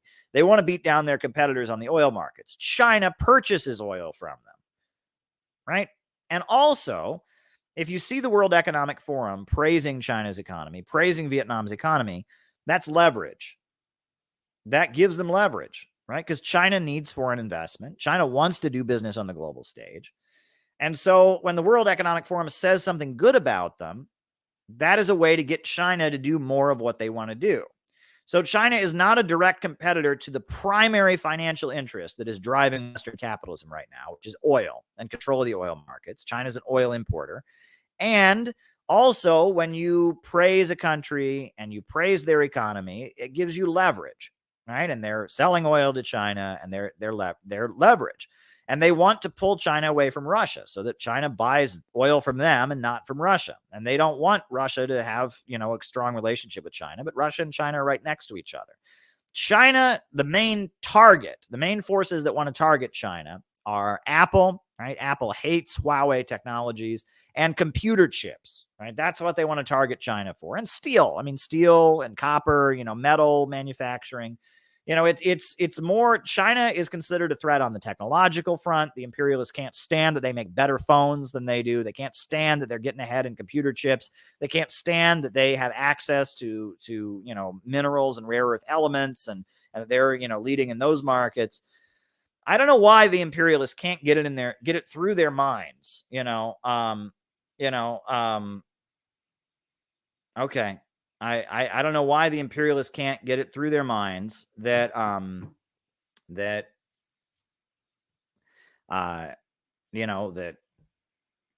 China wants to cooperate with the United States, which is what they want to do. They want to cooperate with the United States. That's what they want. They want to cooperate with the United States. They want to get along with the United States. That's what they want. And they want to get along with the United States. Their Made in China 2025 technology program, they want it to be a joint effort with the United States. That's what they want. They want it to be a joint program with the United States. And the United States can only see this in terms of competition. China is all about win-win cooperation. If you listen to China and what they put out there with the Belt and Road, they want to cooperate with the United States. They want American companies and Chinese companies to cooperate around technology and around different things. That's what they want. And the United States and Wall Street only thinks in terms of a zero-sum game. Every gain for China they view as a loss for them. They want to put China out of business so they can stay at the top of the world economy. Well, it's not going to work that way. China has built itself up over the course of decades. They've gotten stronger and stronger and stronger. They're churning out engineers and scientists. They're investing in education. They are investing in infrastructure. They're building up countries in Africa. They're building up countries in Asia. China's not going away. So it's better that we cooperate with China and function like China does. The Center for Political Innovation, we want win-win cooperation. However, Wall Street and London don't want that. But the main forces that want to target China are computer chips. They want to target China. Cell phone manufacturers, they want to target China. But the oil bankers, they want to court China. And this is some of the division in the ruling class. All the capitalists, they want to destroy China. They want to destroy Russia. They want to destroy Cuba, Venezuela. But right now, it's very clear that the oil bankers have the upper hand. The oil bankers have the upper hand. They have the upper hand. They drive U.S. foreign policy. The focus is on demonizing Russia. The focus is on invading and overthrowing oil-producing states. The oil bankers have the upper hand. So right now, the fact that The World Economic Forum, it seems to be dominated by the oil bankers. And the oil bankers are the ones pushing the environmental stuff, right? Because they want everyone to have less. They want to keep the world on fossil fuels and just reduce consumption. You know, the Rockefellers, they have been into that neo-Malthusian stuff for years. I mean, they were funders of the Neo-Malthusian Society. They bankrolled Margaret Sanger and her birth control clinics, and the Birth Control League, which is now called Planned Parenthood, is basically a Rockefeller creation. The Rockefellers created modern liberalism. I mean, they paid for it, even though they were Republicans until like the 90s. They were solidly Republicans, but yet they paid for the synthetic left. Who do you think paid for the research of Alfred Kinsey? Ever heard of the Kinsey Report? The Kinsey Report, it was the study of human sexuality. It was one of the first documents to say that homosexuality was pretty normal. The Kinsey Report, and it was one of the first big what do you call it? I mean, it was one of the first big things to push the sexual revolution. Well, it was paid for by the Rockefellers. And Alfred Kinsey, I mean, he cooperated with a child molester in his research, right? I mean, you can look into the details. I don't want to repeat them on this stream because they're pretty gross. But, the Rockefellers, they employed Alfred Kinsey, and he cooperated with child molesters to put out his report. And they funded, the work of Margaret Sanger. And she was a communist originally. But they prevent, she moved to being a neo-Malthusian. She said that the Great Depression was caused by poor people having too many babies and too many children. And because of that, she was pushing the idea that poor people should be sterilized. And if she was speaking at Ku Klux Klan rallies and talking about the need to exterminate what she considered to be inferior races. Planned Parenthood has a really ugly racist history. I get into this in the new book. I talk about it. And Malthusianism. Malthusianism is an attempt to stabilize the capitalist economy. This book from the 1930s. Go and read it. Fascism and Social Revolution by R. Palm Dutt. You need to read this book. It's online. You can find a PDF of it. Go and read this book. Before you read my new book, which will be out very soon, I'm plugging away. I'm on a deadline to finish my new book. Go and read this book. It's about the 1930s and what the capitalists did as they were moving toward fascism. And it's exactly what they're doing now. Degrowth, against technology, driving down living standards, factions in the ruling class fighting among each other. It's exactly, everybody should be reading Fascism and Social Revolution by R. Palm Dutt. The economics of fascism. I am so fucking tired of hearing about the fascist aesthetic. Oh my God, a group of people wore uniforms. They must be fascists. Oh my God, a group of people have like common beliefs. They must be fascists. Oh my God, there's a group of people who honor heroes from the past. They must be fascists. Oh, that guy, they have haircuts. They must be fat. That has nothing to do with what fascism is. Fascism is economic. It is an attempt to save capitalism during a prolonged crisis of overproduction by degrowing, by driving down living standards. That is what fascism is. It is an attempt to save capitalism by grinding people into poverty, by putting people in prison camps and concentration camps, by militarizing the economy and preparing for war. That's what fascism is. Grinding people into poverty, imposing heavy controls on the economy, setting up a military-industrial complex and preparing for war as an attempt to save capitalism in an economic crisis. That's what fascism is. That is what it is. That is the economics of it. And it does not matter what label you put on it. Nazis, they were all about the Aryan race and white supremacism and Nazi, but the Italian fascists, they had a whole different message. They were all about futurism and airplanes and outer space and stuff like that. And the Spanish fascists, they called themselves national syndicalists. And the Spanish fascists, they were all about, we're about worker cooperatives. We want to have worker cooperative. It's about economics. Fascism is an economic response. It is a section of the ruling class taking control of the government, seizing the government for themselves, suppressing and brutalizing other sections of the capitalist class, all so they can drive society downward. That's what fascism is. And they justify it with racism. They justify it with, all kinds of different shit. They make shit up, fairy tales. In Nazi Germany, they would tell the story of, they justified it. They would tell all the kids the story of Sleeping Beauty. That's how they would justify it. And they talked about Wagner and Norse mythology. It doesn't matter, right? Fascism, everywhere you have fascism, it makes up another crazy story. And they're making it up as they go along. Fascism is not an ideology. It's a practice. And the essence of what they're doing, fascism is degrowth.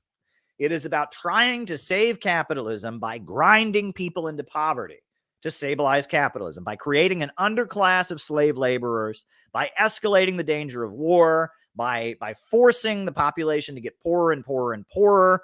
That's what fascism is. Mussolini, he called fascism super capitalism.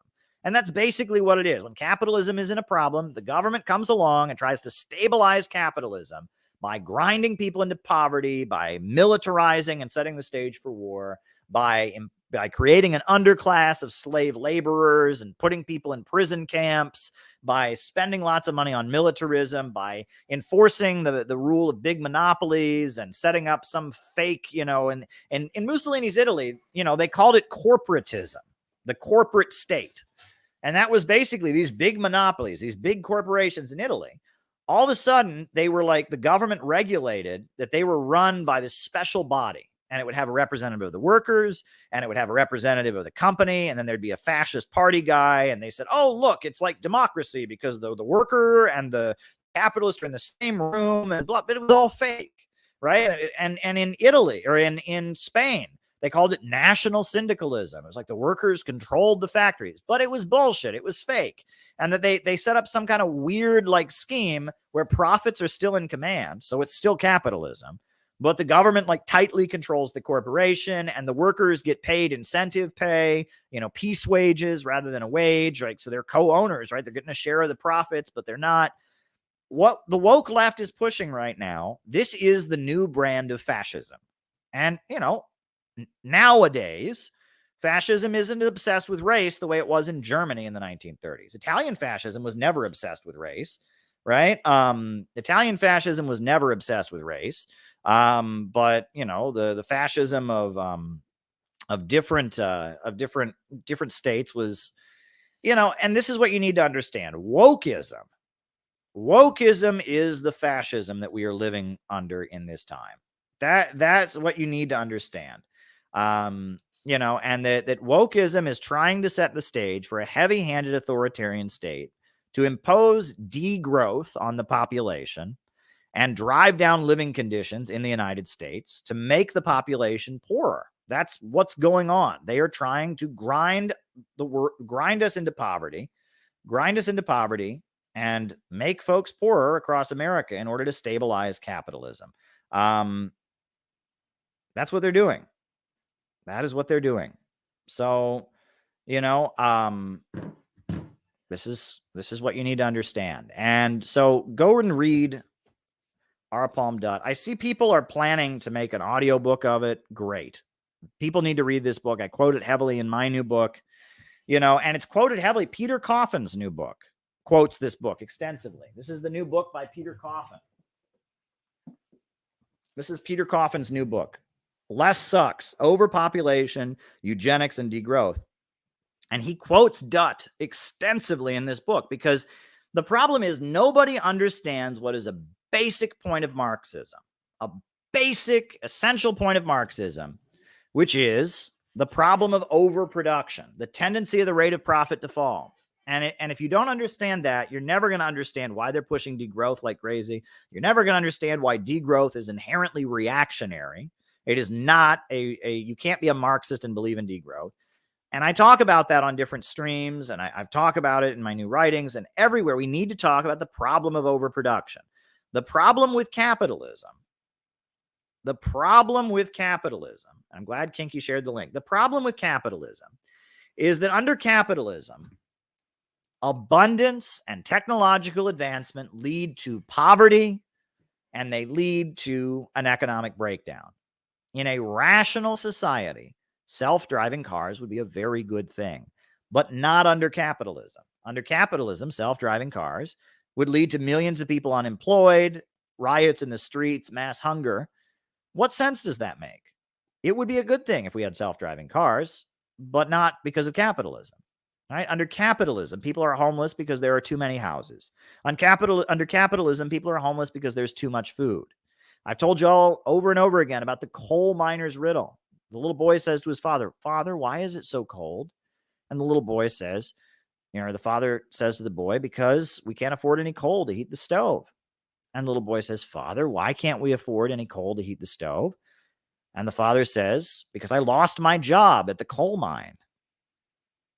And the little boy says to the father, "Father, why did you lose your job at the coal mine?" And he says, "Because there is too much coal." That's capitalism. And the better they get at pulling coal out of the ground, the fewer coal miners they're going to hire.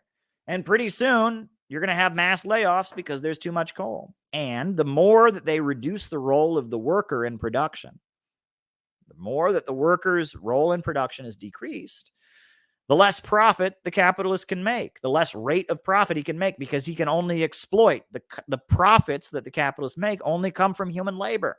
You can't make profit from machines. You can't make profit from supplies. He can only make profits from human labor. So the capitalist is constantly advancing technology, and that's leading to fewer and fewer workers being employed. And it's leading to those workers who are employed being easier to replace, and so they get paid less because they can get away with paying them less because they're easier to replace. And then on top of that, it leads to the rate of profit that the capitalists make decreasing. So the capitalist system, as technology advances, it leads to an economic crisis. And World War I came after great technological advances that led to all kinds of big, long economic crises that finally broke out in World War I.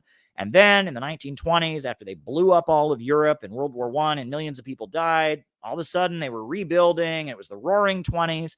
But then Henry Ford and his technological innovations and all the breakthroughs led to an economic crisis again called the Great Depression. It was spawned by technological innovation. And then the whole world was destroyed all over again. You had a horrendous event known as the Second World War and the Holocaust and all this death and destruction. And then after all this death and killing, there was the post-World War II economic boom, and there was an economic boom, and the Cold War happened. And then during the Cold War, we had the computer revolution, and computers got invented, and we started to have some of the biggest technological leaps in history. And as a result of that, in the 90s, the fall of the Soviet Union, there was a boom, etc. But then finally, we're back where we started, in a big crisis of overproduction. Capitalism can't get over this problem, that the more wealth that is created, the poorer everybody gets. That's capitalism. And huge technological leaps lead to prolonged economic crises that can only be resolved with mass death and destruction to stabilize the economy. The only way out is to have a system where the banks, factories, and industries and the centers of economic power are rationally organized for public good and not the profits of a few. Right? And that is what Marxism is all about. Marxism isn't saying that, some people have wealth and some people don't, and that's unfair. No, people said that for thousands of years. People said that long before Karl Marx was ever born. Marxism is not saying, oh boy, the employer owns the factory and the worker works in the factory. That's not fair. That's a part of Marxism, but it's not the essence of Marxism. Right? The essence of Marxism is fundamentally understanding that capitalism, the system of production organized for profit, functions according to certain objective laws. And those objective laws mean that it has frequent crises of overproduction. And it necessitates society as a whole controlling the means of production so that growth can be unlimited. And in China, they control the means of production. The Communist Party controls the means of production. There's lots of market mechanisms there. The market, is allowed to do a lot of things, lots of private stores, lots of private companies. But at the end of the day, the Communist Party can control the private sector. There's a huge bunch of state-run industries. They have 5-year economic plans, and the market doesn't run rampant. And because of that, the Communist Party, which is obsessed with growth, obsessed with GDP and economic growth, they control the economy and they make sure that the growth continues. And that is why China is speeding ahead. And that's why Vietnam is speeding ahead. This is Marxism. And all these schmucks on the internet don't ever talk about this. Go and read Socialism, Utopian and Scientific. Go and read the Communist Manifesto. Go and read the Critique of the Goethe Program. Go and read any of the classical Marxist texts. Go and read The Poverty of Philosophy. Go and read Capital. Go and read any of the classical Marxist texts. This is what Marxism is about. It is about the built-in problem of, under capitalism, human growth and human innovation and human technological progress are held back by the insanity of the market. And we need society as a whole, led by the working class, to come together and control the economy so that growth can be sustainable and growth can no longer be restrained and technological progress can soar to new heights and poverty can be eradicated and growth is no longer restrained by the irrationality of capitalism. That's what Marxism is about. And I don't hear any of these phonies talk about it that way. None of them ever talk about it. None of these phonies ever talk about this stuff. And that's why I have to. And if you don't like me, I don't care. I'm going to keep talking about this because nobody else is talking about it. And it's really, really important. It's really, really, really important that people talk about this. It's really, really important we talk about the danger of New World War and the need for solidarity. And nobody else talks about this. Nobody else talks about it. Most of the left is just a wing of woke fascism. It's a section of the woke fascists that like red flags and like to talk about Stalin because it triggers conservatives. But they don't talk about this. And if you don't talk about this, you're not a Marxist. Go and read Towards Soviet America by William Z. Foster, the Communist Party Manifesto from the 1930s. They talk about this. Go and read anything that any important Marxist has ever talked about. And they talk about this, right? This is where it's at. And the global communist movement has changed. Right? In Vietnam, they have what's called a socialist-oriented market economy. In China, they have socialism with Chinese characteristics. In Cuba, they're expanding their market sector. North Korea wants foreign investment. If you're still doing the everything must be run by the government and everyone must get the exact same wage thing, you're way behind. Communism and Marxism is marching ahead in the 21st century, but it's not anti-Christian anymore. Fidel Castro became a Christian in the final years of his life. In Nicaragua and Venezuela, Christianity is the basis of their socialism. It's not anti-Christian anymore. It's not obsessed with tearing down religion and moral values. Number one, it believes in a market sector because you need there to be a market sector to strengthen socialism. Some things shouldn't be run by the government. The government shouldn't design children's toys. Can you imagine that? No, children's toys should be run by the market sector. The government shouldn't be running hotels and restaurants. That should be run by the market sector. They should be motivated to give you the best deal and make your stay at the hotel as good as possible, to make the nicest, exciting toys that every kid wants to buy. For things like toys and hotels and restaurants, you need the market sector. For high-tech software, you need the market sector. But you don't need the market sector for healthcare. You don't need the market sector to determine where the money is lended. You don't need the market sector to control the natural resources like oil and gas. You don't need the market sector to make the steel. You don't need the market sector to refine the oil. The market sector is good for video games, and it's good for toys, and it's good for hotels, and it's good for restaurants, but it's not good. It shouldn't be in charge. Profits should not be in command because it leads to lots of overproduction. It leads to poverty amid plenty, right? And that's the problem. 21st century socialism has resolved this. And you know what's a big part of 21st century socialism? Cooperatives, right? It's better if that hotel is a cooperative in a socialist society, right? Because then every employee there has an economic interest in making it as good of a hotel as possible. And all of these fuckheads who say that they love worker cooperatives. Oh, socialism. I don't believe in state socialism. I believe in worker cooperatives. Where do they have worker cooperatives now?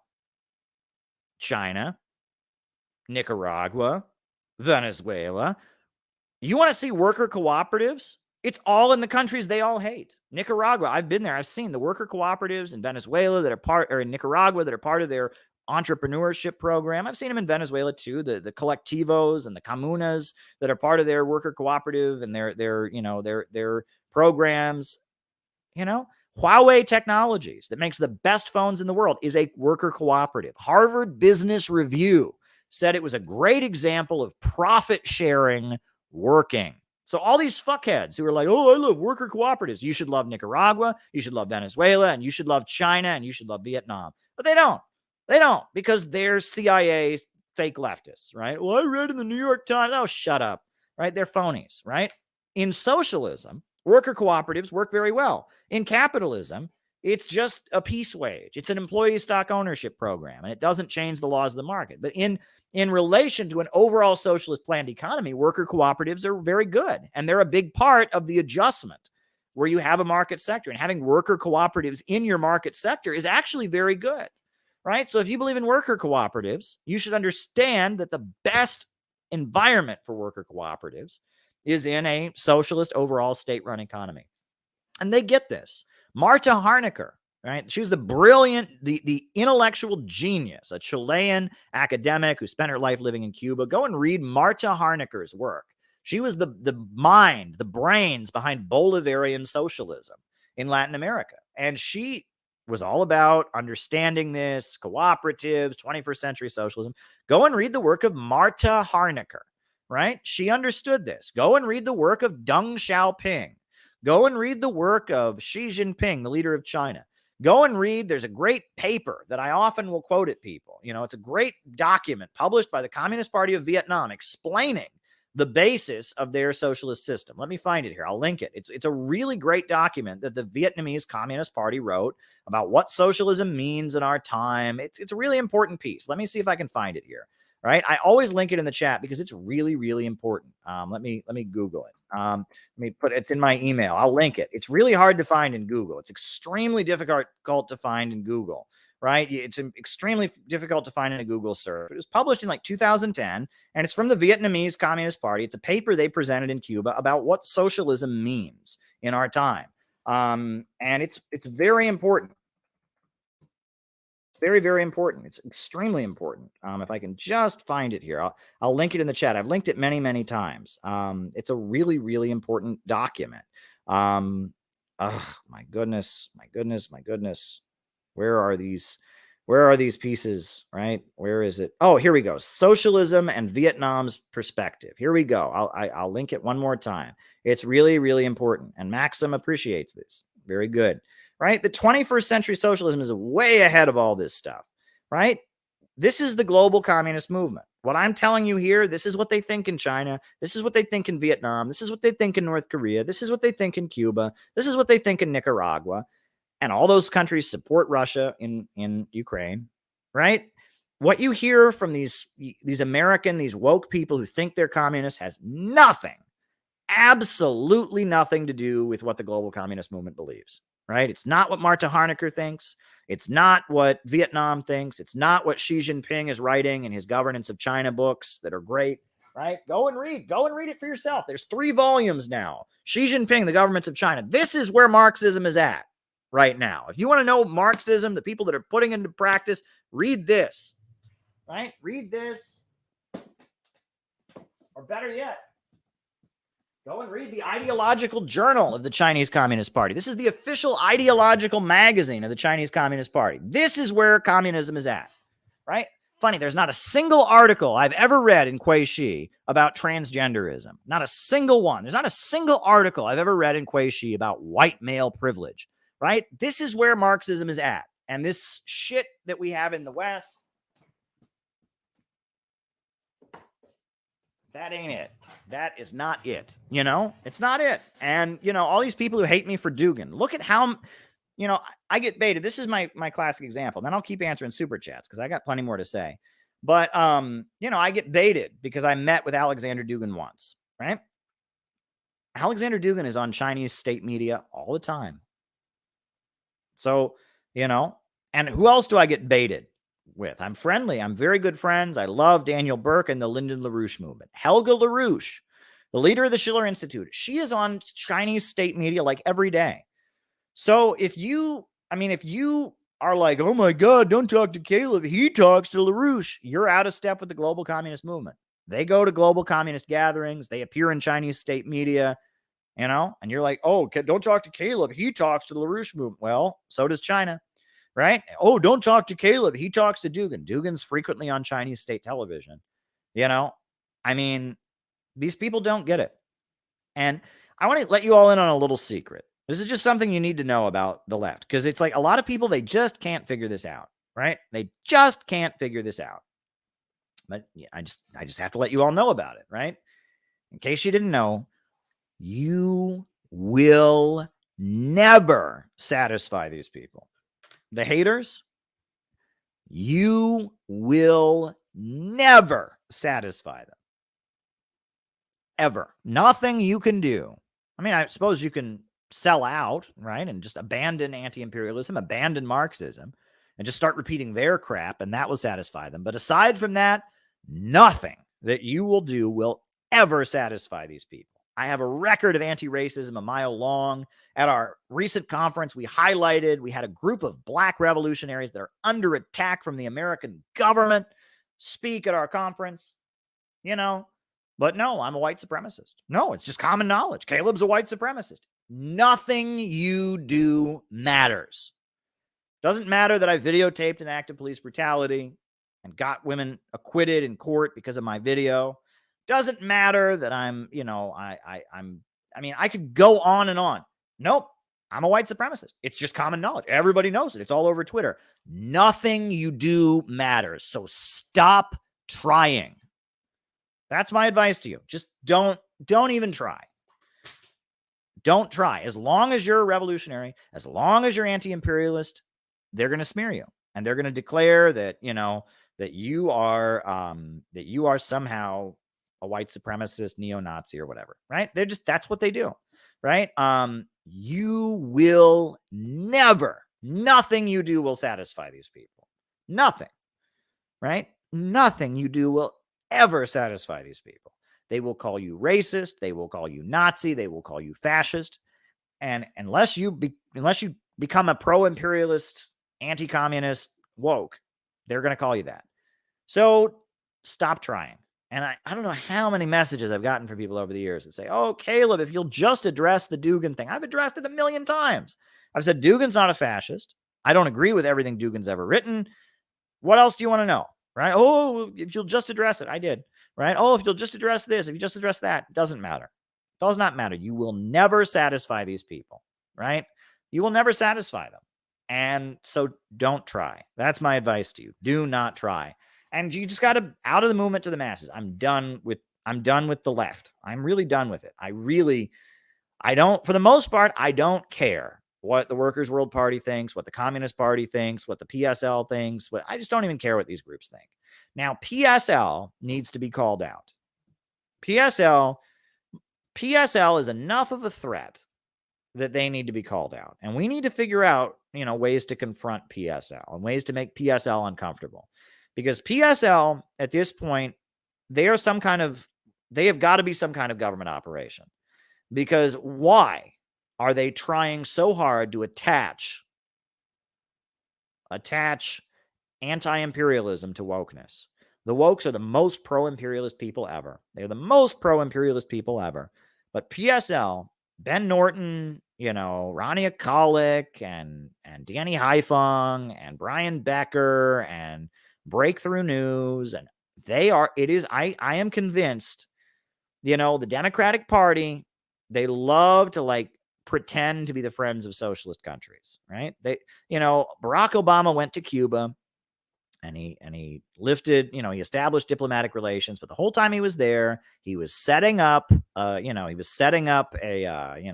Cuban Twitter, and they were going to try to stage a color revolution. And then Trump got in and reversed almost all of it, right? They know Obama got friendly to Libya.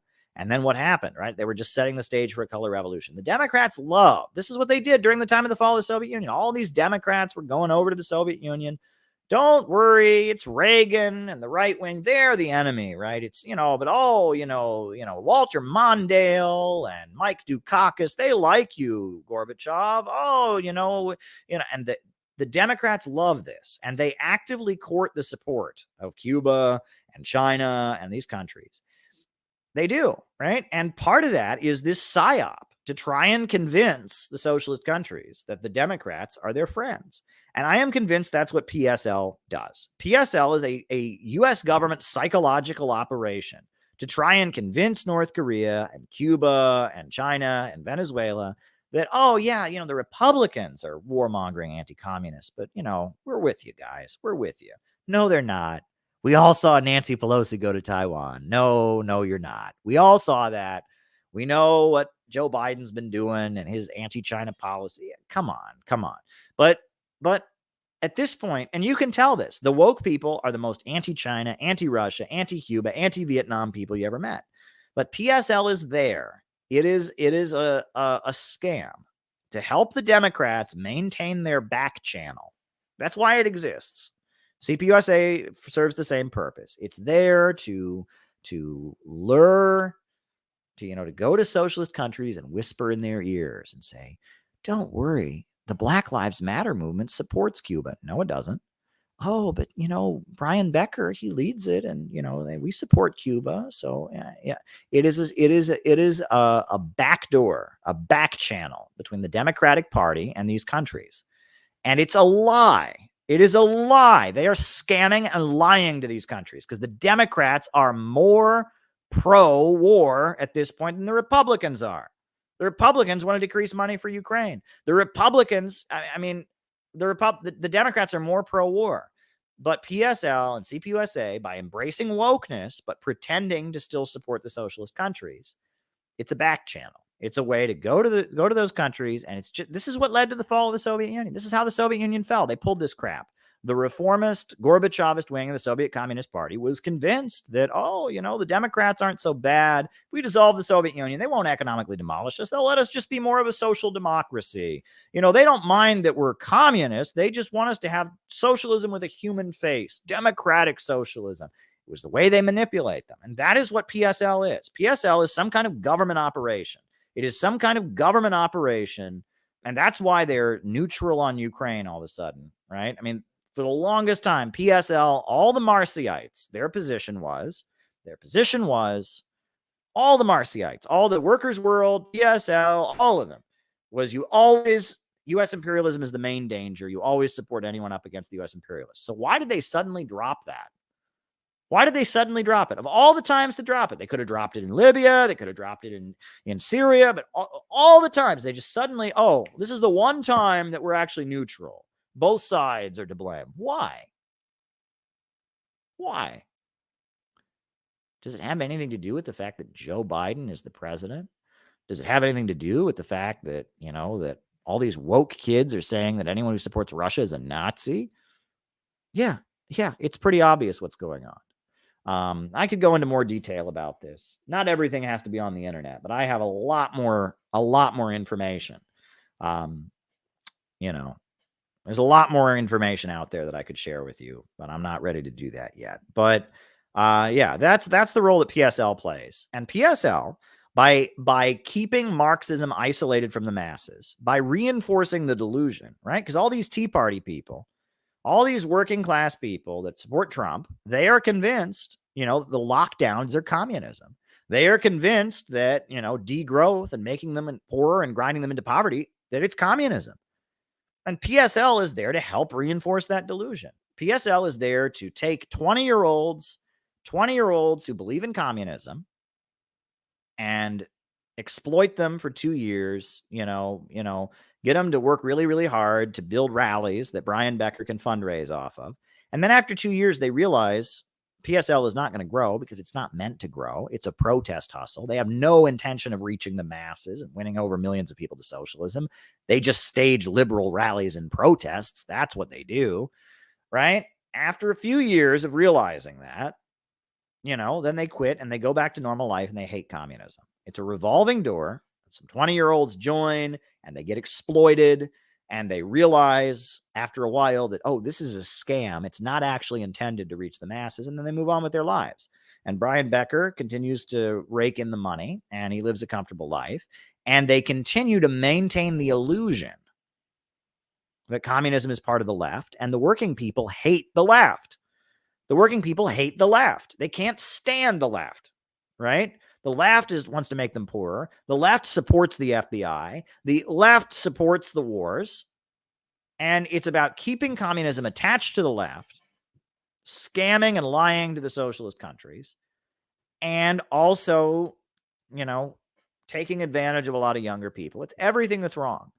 And we need to find ways to challenge PSL. I don't know exactly what that's going to look like, but at this point, we would not be doing our duty. Lenin, if you go and read Imperialism and the Split in Socialism, Lenin says that it is our duty to expose the opportunists. And the fact that PSL looks like a tanky party, it looks like a real Marxist-Leninist party, and it ain't. That is a reason that they need to be confronted. No, that's an interesting observation, John. That's an interesting observation. But that's a reason that that they need to be confronted, and we need to challenge the PSL because I don't know. It is much better. It is much better to be an honest counter-revolutionary than it is to be a phony. Right? The best argument for that I've ever read, it comes from the book of Revelations. The Bible, the book of Revelations, for those of you who may not be aware, was written by the early Christian church because the Christian church, it was a movement of the proletariat. In Rome, you had the working class, the proletariat, and they were the class. They weren't slaves, but they also didn't own any property, right? They were the proletariat. And the proletariat of Rome, they started organizing for their rights, and Christianity, the religion that worshiped Jesus the carpenter. This is all in Karl Kautsky's writing, right? If you read The Foundations of Christianity by Karl Kautsky, where's my copy of that? Here. The Foundations of Christianity by Karl Kautsky. It all gets into detail about this, right? And the book of Revelations, if you read it, right, it was basically a polemic. It was a wild manifesto by the early Christian church against the section of the Christian church that was accommodating with the Roman Empire, that was joining with the Roman Empire. That's what it was, right? There was a section of the Roman Empire, of the Christian church, that was accommodating with the Roman Empire. And if you read the book of Revelations, it's not ranting against non-believers. It's not ranting against non-Christians. It's ranting against the empire, the whore of Babylon, and it's ranting also against the phonies, the people who sold out and joined with the empire. And they speak in the name of God, they speak in the name of Christ, but they are actually serving the empire, right? They use the word of God to serve the empire. That's what they are ranting against. Go read the book of Revelations. It's a polemic against those who are transforming Christianity into something to serve the Roman Empire rather than something to serve the proletariat in their struggle against the empire, right? And that's what the book of Revelations is about. It's about how the Christian religion that started as a proletarian movement that was revolutionary is being co-opted by the imperialists. And if you read the book of Revelations, go and read it. Right? It talks about, it says, and it's so funny because people, they don't get it. This quote is often used by anti-Semites, and people will often point to this quote to say that the Bible is anti-Semitic. But what does it actually say? It says, those who say they are Jews, but are not Jews, they are the synagogue of Satan. It doesn't say that Jews are the synagogue of Satan. That's not what it says. It's saying that to be a Jew is a good thing. But those who say they are Jews, but are not Jews, meaning those who say that they are following their faith and staying true to their principles, but are lying and serving the enemy, that is the synagogue of Satan. So you read the quote, it's clearly not directed at Jews. It's not an anti-Semitic quote. It's saying that to be a Jew is a good thing. But those who say they are Jews, but are not Jews, they are the synagogue of Satan. And there's many quotes throughout the book of Revelations that are just like that. That refer to, those who sold out, those who abandoned the faith. It's a polemic. And if you go and read Imperialism and the Split in Socialism by Vladimir Lenin, you're reading the same thing. You're reading somebody who's talking about the movement of the proletariat being sold out and being abandoned, right? And those who say they are revolutionaries but are not revolutionaries.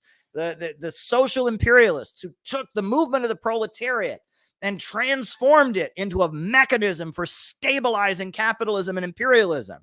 They said that they supported the working class, but then they sent the workers off to die in World War I. Those who wave the red flag to oppose the red flag. Those who preach socialism but practice fascism. those who say they are Jews but are not Jews. That's what it's talking about. It is the exact same analysis, right? And that what was done to the movement of the proletariat in ancient Rome, the Christian movement of the proletariat, the way it got co-opted and turned into a method for stabilizing the Roman Empire, that was done to Marxism in Europe. Marxism was a movement of the proletariat to bring down Western imperialism, but they co-opted it and they turned it into a method of stabilizing their empire, right? And it is those that are the worst. If you're just a counter-revolutionary, if you're an anti-communist, fine, just say it. But those who speak in the name of our movement, but instead are serving the imperialists, those who dig into Marxism, just looking for a way they can twist it around to say we should support World War III with Russia. Those who dig into Marxism and find a little quote here or something that they can use to say that it's okay and we should support, destabilizing and driving down the wages of working people. Those who wave the red flag to oppose the red flag. That is the main danger. And I've read it on here so many times. I'm going to read it to you again because it must be said. If you disagree with what I'm saying here, you disagree with Lenin. One of Lenin's most important essays, Imperialism and the Split in Socialism. This is how he ends the essay. This is exactly how Lenin chose to end one of his most important essays. I'm dropping the link in the chat if you do not believe me. This is the last two paragraphs of Lenin's essay. This is what he wrote, right? This is what he wrote. He wrote, "Neither we nor anyone else can calculate precisely what portion of the proletariat is following and will follow the social chauvinists and opportunists. This will be revealed only by the struggle, and it will definitely be decided only by the socialist revolution. We know for certain that the defenders of the fatherland in the imperialist war represent only a minority, and it is therefore our duty, if we wish to remain socialists, it is our duty. It's not an option. It's not something we might do or whatever. It is our duty. Our duty. If we wish to remain socialists, meaning that if we don't do this, we're not socialists. It is our duty. And if we wish to remain socialists, it is our duty. It is our duty. Therefore, it is therefore our duty, if we wish to remain socialists, to go lower and deeper to the real masses." What do you think Lenin means when he says go lower and deeper to the real masses? Does that mean that we should go to Black Lives Matter rallies? Does that mean that we should go to liberal protests to keep abortion legal? Does that mean that we should only work with people who are 100% pro-LGBT and is that what that means? To go lower and deeper to the real masses. That means knock on doors in Kansas. That means knock on doors in Idaho. That means knock on doors in Arizona and Texas. That means go into working class neighborhoods in Chicago. That means go into working class neighborhoods in Atlanta. That means going into the impoverished rural areas, the suburbs, the trailer parks. It means going lower and deeper to the real masses, not waiting for them to come to you, but going lower and deeper to the real masses. This is the whole meaning of the purport of the struggle against opportunism. And then he goes on, by exposing the fact that these opportunists and social chauvinists are in reality betraying and selling the interests of the masses, that they're defending the temporary privileges of a minority of workers, because that's what PSL is doing. They're defending the temporary privileges of wealthy hipster trust fund kids. That's what they're doing, right? That they are the vehicles of bourgeois ideas and influences, that they are in reality allies and agents of the bourgeoisie. By doing that, we teach the masses to appreciate their true political interests and to fight for socialism and revolution, all through the long and painful vicissitudes of imperialist wars and imperialist armistices. The only Marxist-Leninist line in the world labor movement is to explain to the masses the inevitability and necessity of breaking with opportunism and educate them for revolution by waging relentless struggle against opportunism, to utilize the experience of war, not to conceal the utter vileness of national liberal labor politics. So if we don't go after PSL, if we don't expose the PSL, if we don't call out the PSL, we are not doing our job. We must go lower and deeper. We should have no interest in what PSL is doing. We shouldn't be trying to recruit the PSL. We should be mobilizing the masses, the lower and deeper real masses against the opportunists. We should be getting crowds of low-income, working-class people that are hungry and suffering to go and beat the crap out of PSL. That's what we ought to be doing. Now, we're not doing that. We don't believe in violence. We don't break the law. But if we were doing what Lenin actually said, that's what we would be doing. We would be mobilizing the masses, the people that are actually suffering, to go and defeat these organizations that just defend the temporary privileges of certain workers, right? To defend the temporary privileges of certain workers. And we would use the war to prove it. We would show that when the shooting started in Ukraine, when the Russians said it's time to go and defend the people of Donbass, PSL lined up with the bourgeoisie and condemned Russia and repeated anti-Russian propaganda. We should use that to expose that. And we should be knocking on doors in Iowa and Pennsylvania and every working class state, building an army of working class people to understand that their enemy is not in Russia, it's not in China, it's not in Iran, it's in Wall Street, and it's in London, and it's in the Pentagon, and it's also in the PSL headquarters. And that anyone who mobilizes to support a U.S. imperialist campaign to attack independent countries is serving the enemy. That is what our job is, to go lower and deeper to the real masses and mobilize against the opportunists. It is far better to work with a working class person who is not a communist, who's against the war, than it is to work with PSL. I'm just telling you, PSL needs to be called out, and we are not doing our job if we do not wage a struggle, and if we do not go lower and deeper to the real masses and lead them and get them to understand that not only is Wall Street their enemy, not only is the Pentagon their enemy, but PSL is also their enemy. That is our job, right? They are worse about it. They're worse than the DSA. The DSA doesn't pretend to be anti-imperialist, but PSL, they try to pretend that they're for Cuba. What side is Cuba on in Ukraine? The PSL, they try to pretend that they support China. What side is China on in Ukraine? Oh, they try to pretend that they're supporting North Korea. What side is North Korea on in Ukraine? They are trying to take young people who really believe in communism and get them to work for the imperialists. They are the main danger. And they're trying to attach them to the woke fascism that is trying to grind the working people of this country into greater poverty. They are trying to demonize working class people of religious faith. They are trying to obsess over the LGBT thing. They are the main roadblock. And our job is to go lower and deeper to the real masses, build a real anti-imperialist movement. And on top of that, our job is to confront the opportunists. And that is exactly what PSL is. And Joe Sims of the CPUSA, our job is not to try and win over and unite with the global communist movement. That is not our job. That is not our job. When the communist movement in America is lining up with the imperialists, which is what they are doing, they are supporting World War III, it is our job to break with them, to cut ties with them. That's our job. Our job is to expose them and instead to go lower and deeper to the real masses. And a lot of the real masses are in the Libertarian Party.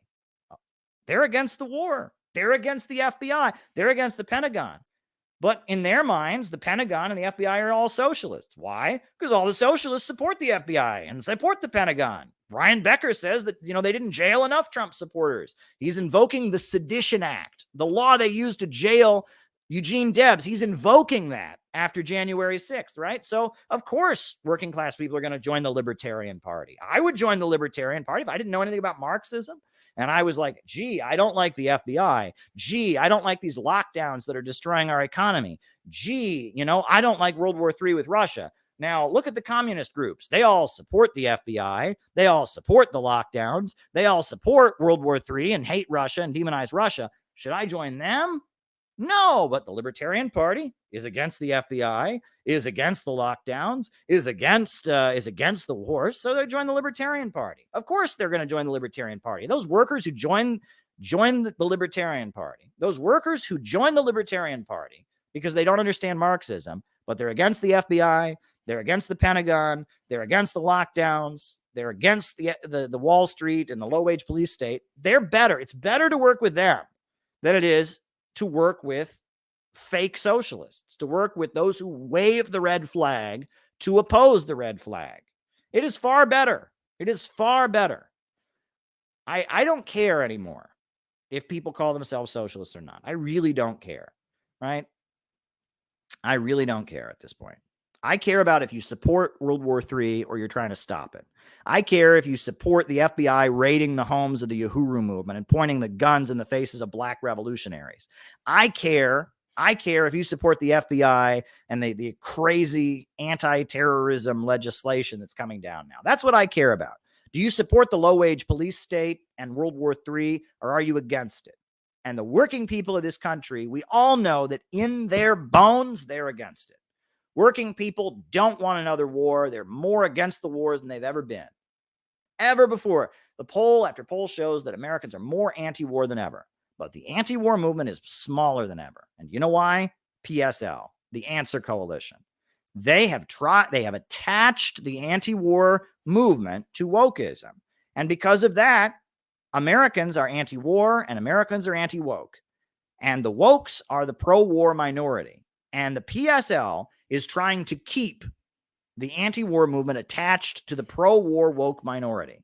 And that's why the anti-war movement is tiny, because the Americans who are against wars are also the Americans who are against woke.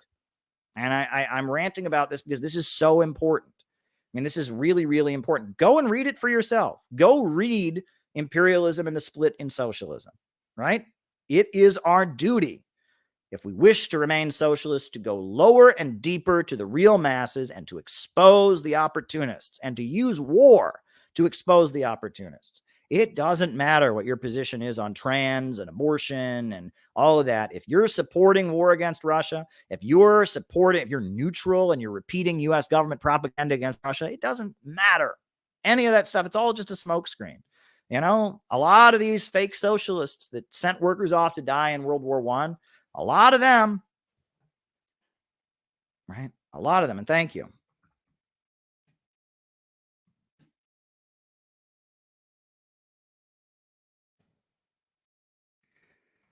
Wrote it down.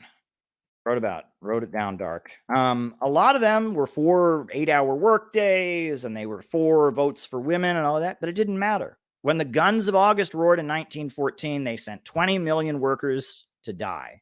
And at that moment, Lenin said, the Second International is a stinking corpse, right? And that's the period that we're in. The socialist movement in America, the whole reason we say out of the movement to the masses is because the socialist movement in America is a stinking corpse. It is a stinking corpse. It is pro-war. It is pro-war.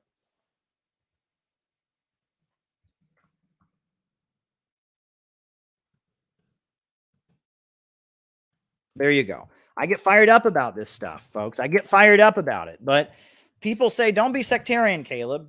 You know, no, we've got to find a way to confront the PSL. And we got to surprise them with it. They can't see it coming. But we have got to confront PSL. We got to expose PSL. And we got to show them that, you know, they have launched a vicious smear campaign against all of us. They are already calling the upcoming rally on February 19th by Nick Brana. They're calling it a Nazi rally. They are repeating all the nasty lies about me. They're repeating all the nasty lies about Jimmy Dore. They are, not only are they supporting the imperialists and repeating anti-Russian propaganda, but on top of that, they are waging a COINTELPRO State Department campaign against those of us who are strong enough not to do it, right? If there's ever been a group of people who wave the red flag to oppose the red flag, there's ever been a group of people who, you know, I don't know, I shouldn't say the Revelations quote again, or people are going to take it out of context. I don't even care at this point. You know, that's the sad thing. I mean, this is the really sad thing about these smear campaigns, right? If you lie about someone so many times, they can do whatever they want. It doesn't make a difference, right? And that's the problem, right? You know, I would like to hold myself to the highest standards of behavior, right? But now no matter what I say, they're going to say that I'm an evil Nazi. So it's like, I can get on here and, in the past, I wouldn't have quoted the book of Revelations, right? Because I'd have thought, well, somebody might take offense to that, right? It's clearly not anti-Semitism, but somebody might hear it the wrong way. But now it's like they already accuse me of everything. So I might as well say it, right? Why not, right? Yes, just as Lenin and Mao called out those who wave the red flag to oppose the red flag, the early Christian church that was mainly made up of Jews, people of Jewish heritage, they called out those who say they are Jews but are not Jews. That's what they said. And it wasn't anti-Semitism. It said those who say they are Jews but are not Jews, meaning that people who claim to put out the belief but don't, but are lying. Right. And it said that those folks, they called them the synagogue of Satan, meaning, and it was referring to the people within the Christian church that were accommodating and joining the Roman Empire. You read the book of Revelations, it's one of the most angry polemics I've ever read about those who speak in the name of Christ, but actually support the Antichrist, support the empire. It's very powerful. There's a quote from it that I posted. I'll read you. This is a quote from it, right? This is one of the quotes from it, right? That I like, right? And again, the whole thing is just a rant against phonies, right? It's a rant against those within the early Christian church, this proletarian movement, right? That were accommodating the imperialists, that were accommodating the Roman Empire.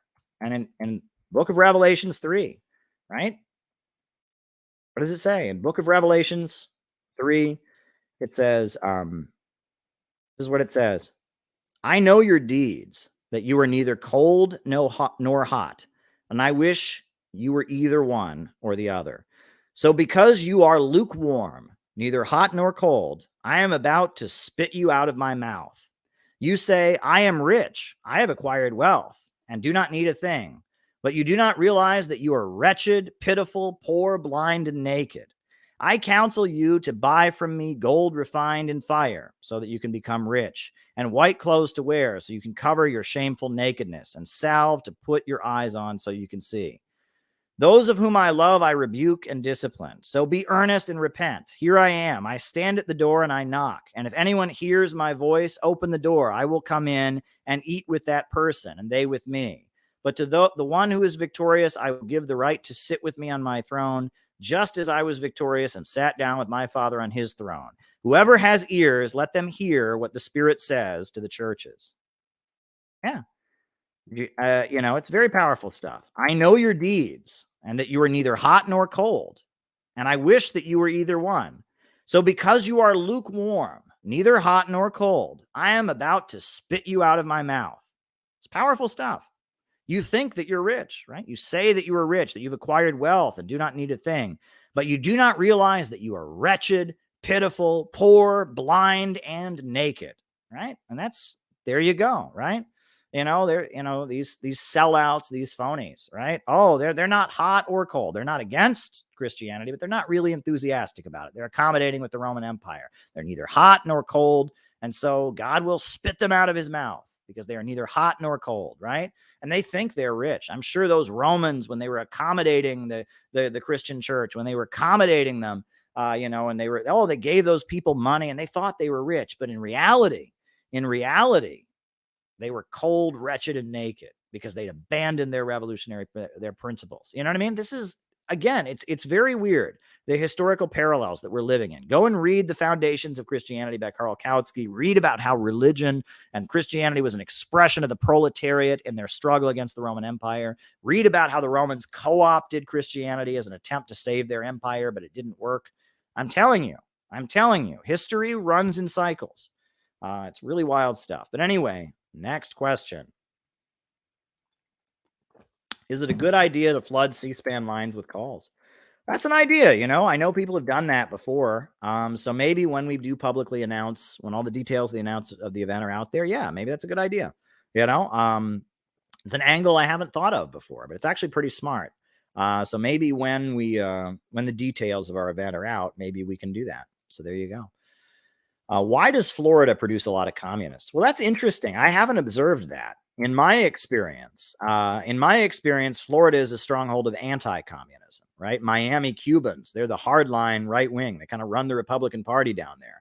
But some of the best communists I've met, Mike, shout out to Mike Martinez. He's great. He's from Miami.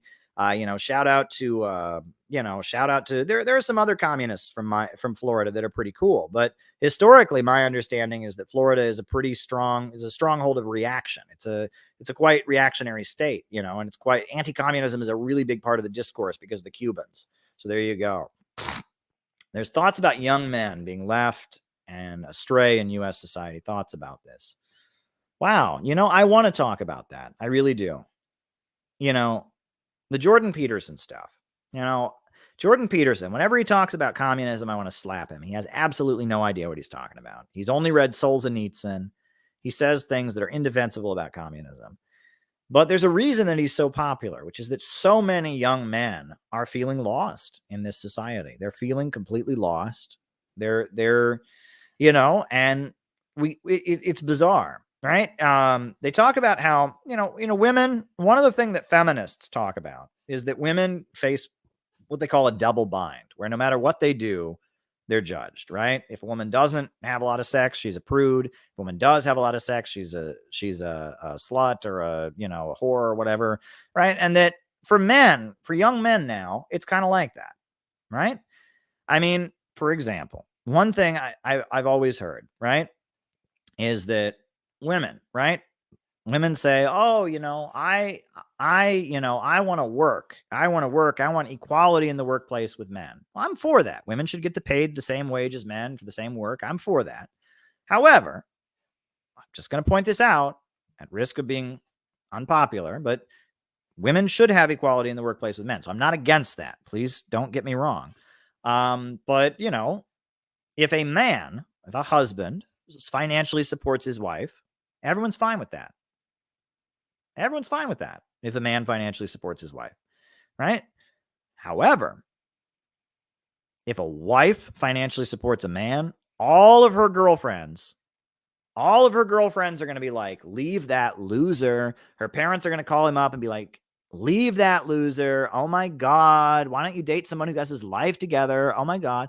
The woman's not working. It's fine, right? She's just between jobs. Her husband supports her. That's cool. Maybe she raises the kid. Maybe they don't have kids. So he, gives her a little bit of money to take care of her. Everyone's fine with that. And they should be, right? People should support their partners. If we're supposed to be equal, why is it that if it goes the other way around, oh my God, the judgment, can you imagine? I have never been in that situation. I've always been working. There's been times where my wife has been between jobs and I'm happy to support her, and I'm happy when my wife is working, but I'm happy when she's not. You know what I mean? I've never been in that situation. I've never been the man who has to depend on his wife. And I can't imagine what it must be like for young men that are in a situation like that. If there's some disaster and a man loses his job and then he has to rely on the wife, oh my God, the whole family is going to be like, leave that loser. He's a screw up. He's a failure. And how is that fair? Right? If women are supposed to get the same wages as men, which I believe in, there should be the same expectation, right? But there's not the same expectation. And this is one of the problems.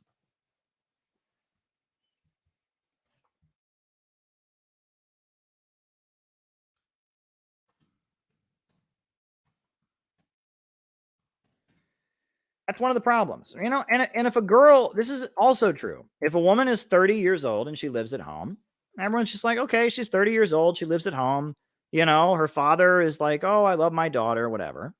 Okay. A lot of young people financially, it's very difficult to get out on your own. However, if a young man is 30 years old and he lives at home, oh my God, why can't he get his life together? Oh my God.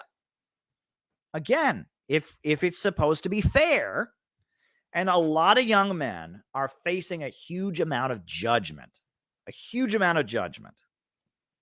Society is telling them, you fucked up, you failed, you're not, and the reason they're considered to be failures is they're not becoming patriarchs, right? And that, we can talk about this, but the way, look, different families are different. In a lot of Asian families, like the grandparents live there and the grandkids and the parents are all in the same house and everyone's cool with that. And different cultures are different. But the nuclear family structure, right? You talk about the Anglo family. there are certain dynamics that develop. All right. And it's not like this in all families. Maybe other family structures are healthier, but they have their own problems or whatever. But generally, the way things tend to work in the Anglo family, right, is that the little boy, his father, the little boy comes along. I mean, before the little boy is an adolescent, he's like in awe of his father. The father is the head of the household. He looks up to his dad. My dad is my hero. He admires his dad. He wants to be just like his dad when he grows up. That's normal. But then when the boy gets to be 12, 13, 14, he's got testosterone of his own. And suddenly he starts challenging the authority of his father. And suddenly his father is very threatened by his masculinity. And he's determined to prove to his dad that he's a real man. And his dad is determined to show him that no, he's the head of the household. He's in charge. And the father and the son in the teen years clash, right? And that is what happens, right? And there's a reason for this, right? Eventually, that's because the young man is supposed to go out on his own and become the patriarch of his own household, right? The father is, again, in the patriarchal family structure, the father is supposed to be the patriarch of his household. While the son is living there, he's supposed to be under the father, but he's supposed to get restless and be angry at his father. And so then eventually he's supposed to get so mad at his father that he goes out and he has a wife of his own and a family, and he becomes the patriarch of his own family. It's like this natural process. It's part of the Anglo family, right? And the father, if you want to get all Freudian here, the father is constantly emasculating the son, right? And trying to show the son that he's not as masculine as him, that the father is the real man. And the son, is constantly trying to prove his masculinity and not be emasculated and say, no, dad, I'm strong. I'm a man. And it's this masculinity contest between the father and the son, where the son is trying to assert his masculinity. The father is trying to suppress the masculinity of the son. This is how Anglo patriarchal families tend to operate, okay? And it's obviously fucked up in its own way. I mean, it obviously serves its purpose, too. I mean, these things happen for a reason. It's not like they were just invented so people could be mean to each other, right? But, this is stuff that happens. And so, the traditional American family, that's how it tends to be, right? Now, there are other families. You know what I mean? There are different types of families in America. There's, different cultures.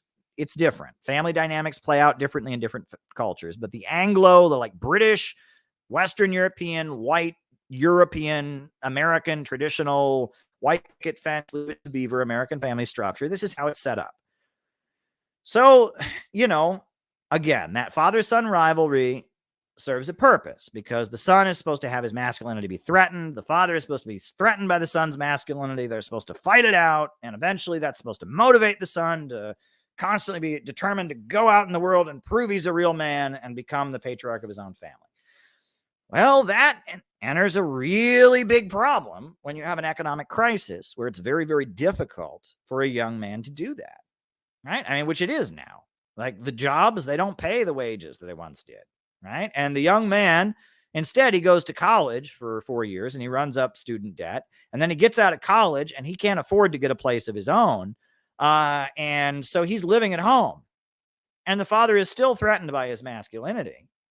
And the son still wants to prove he's a real man, but he can't prove he's a real man. He can't go out and start his own family. And this is a bad place for young men to be. It's a really bad place for a young man to be. A young man is out of college. He's still living at home. His father is still threatened by his masculine energy. His father's getting old. So, he's getting older. So he's not as masculine and young and strapping as he once was. And the young man is in the prime of his life. He's in his 20s. He's in his 30s and he's getting stronger. This is a setup for disaster. Right? You wonder why so many young men are suicidal. So many young men are violent and angry. What are they trying to do? I mean, they say that the violent young men, they're trying to prove they're real men. Well, it makes sense, right? If they're still living at home with a father who's threatened by their masculinity, if they haven't gotten the ability to go out and prove that they're a patriarch, this whole family structure is set up so that between the time that young boy hits puberty to the time he moves out of his parents' house, it's supposed to be a giant masculine war between the father and the son. And it serves a purpose. It motivates the son to go out on his own, whatever. But now, the way our economy is, that son can't go out on his own. That son is stuck living at home.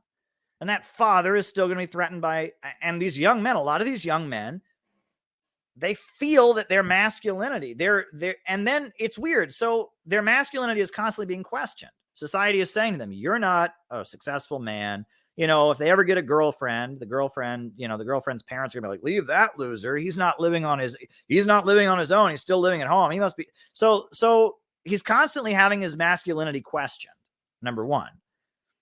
But number two, now feminism. Suddenly, not only is his masculinity constantly being questioned, but on top of that, now his masculinity is bad.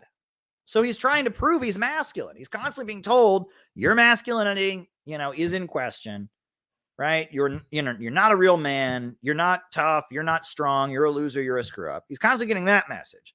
On the other hand, every time he tries to demonstrate his masculinity, he gets mad and he shouts at somebody, or every time he tries to demonstrate his masculinity, then society says to him, stop being so patriarchal. Oh my God. That's and so he can't demonstrate his masculinity. Every time he tries to demonstrate, he's in this situation where his masculinity is constantly being questioned.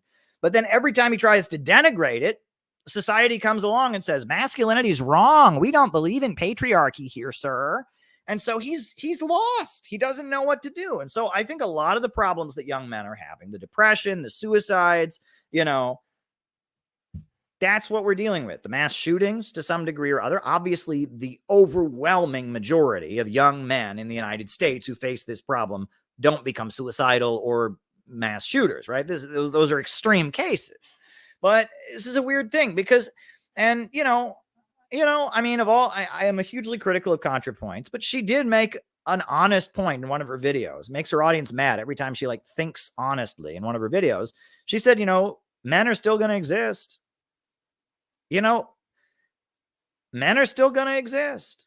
And it's true. And I mean, the fact that she's canceled and her audience loses their shit over this, but it's true. 50% of the population is going to be biologically male. That is just a fact.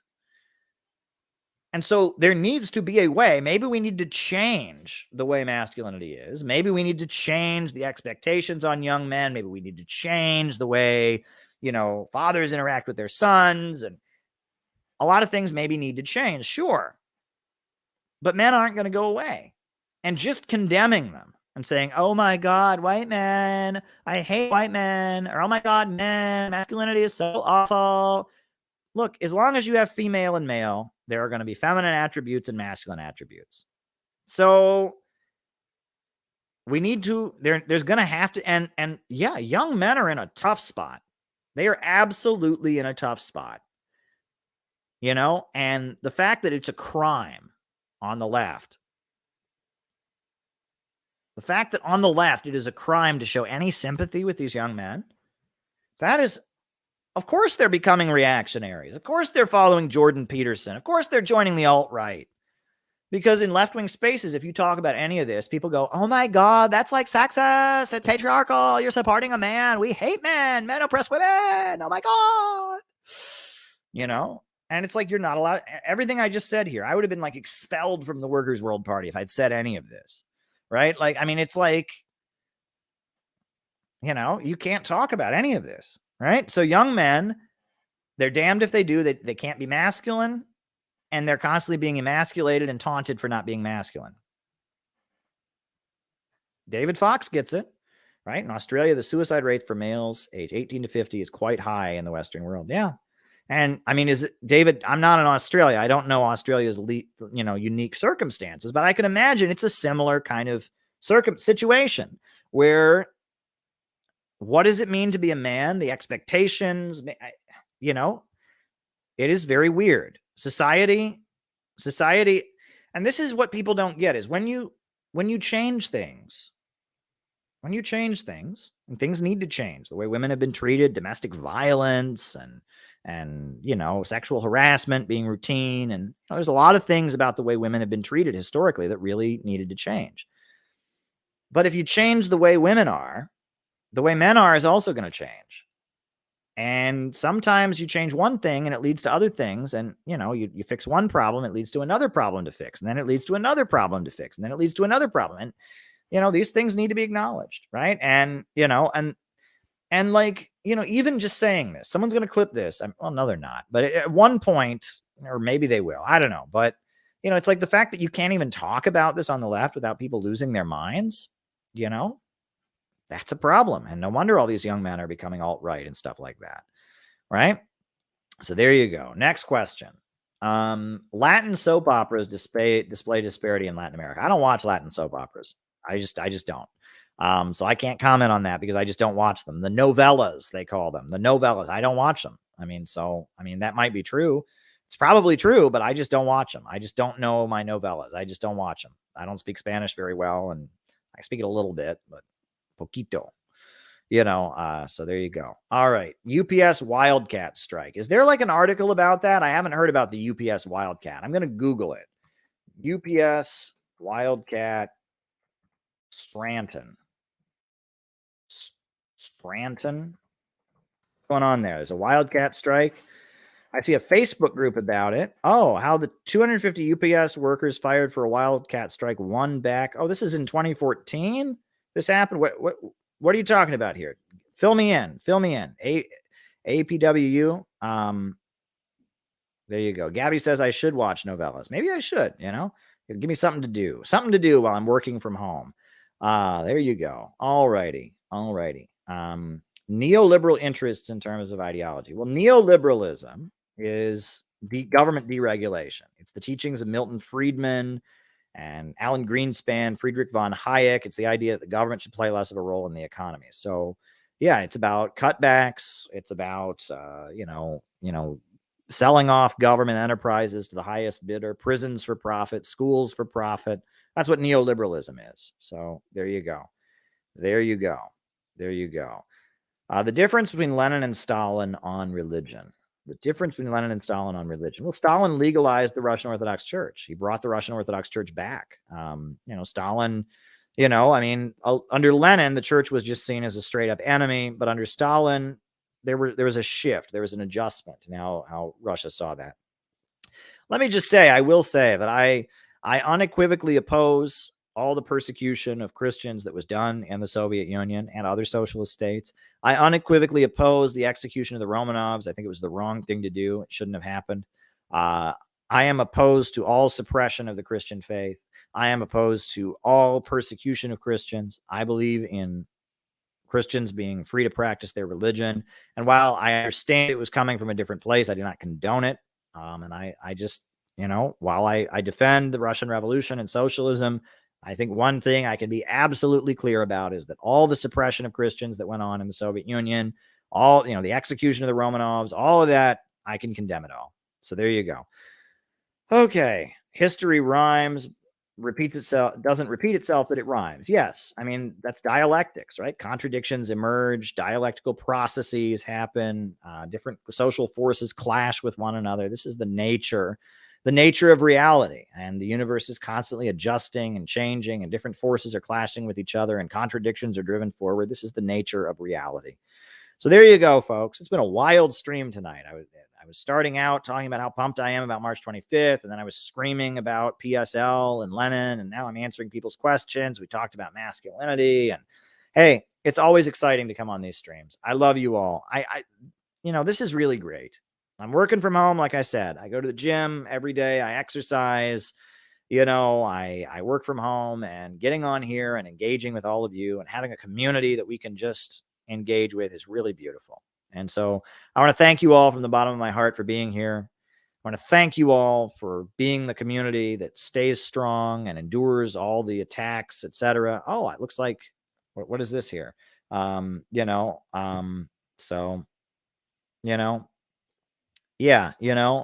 Pirate Alex sent me a super chat on Rockfin.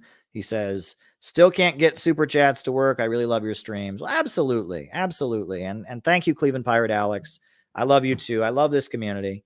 We're going to stay strong. We got an exciting couple months ahead of us. The phonies and the fakers don't know what's coming to them, because some exciting things are going to be happening. But stay strong, folks. Stay strong. I'm going to put on the closing music and we'll be out of here.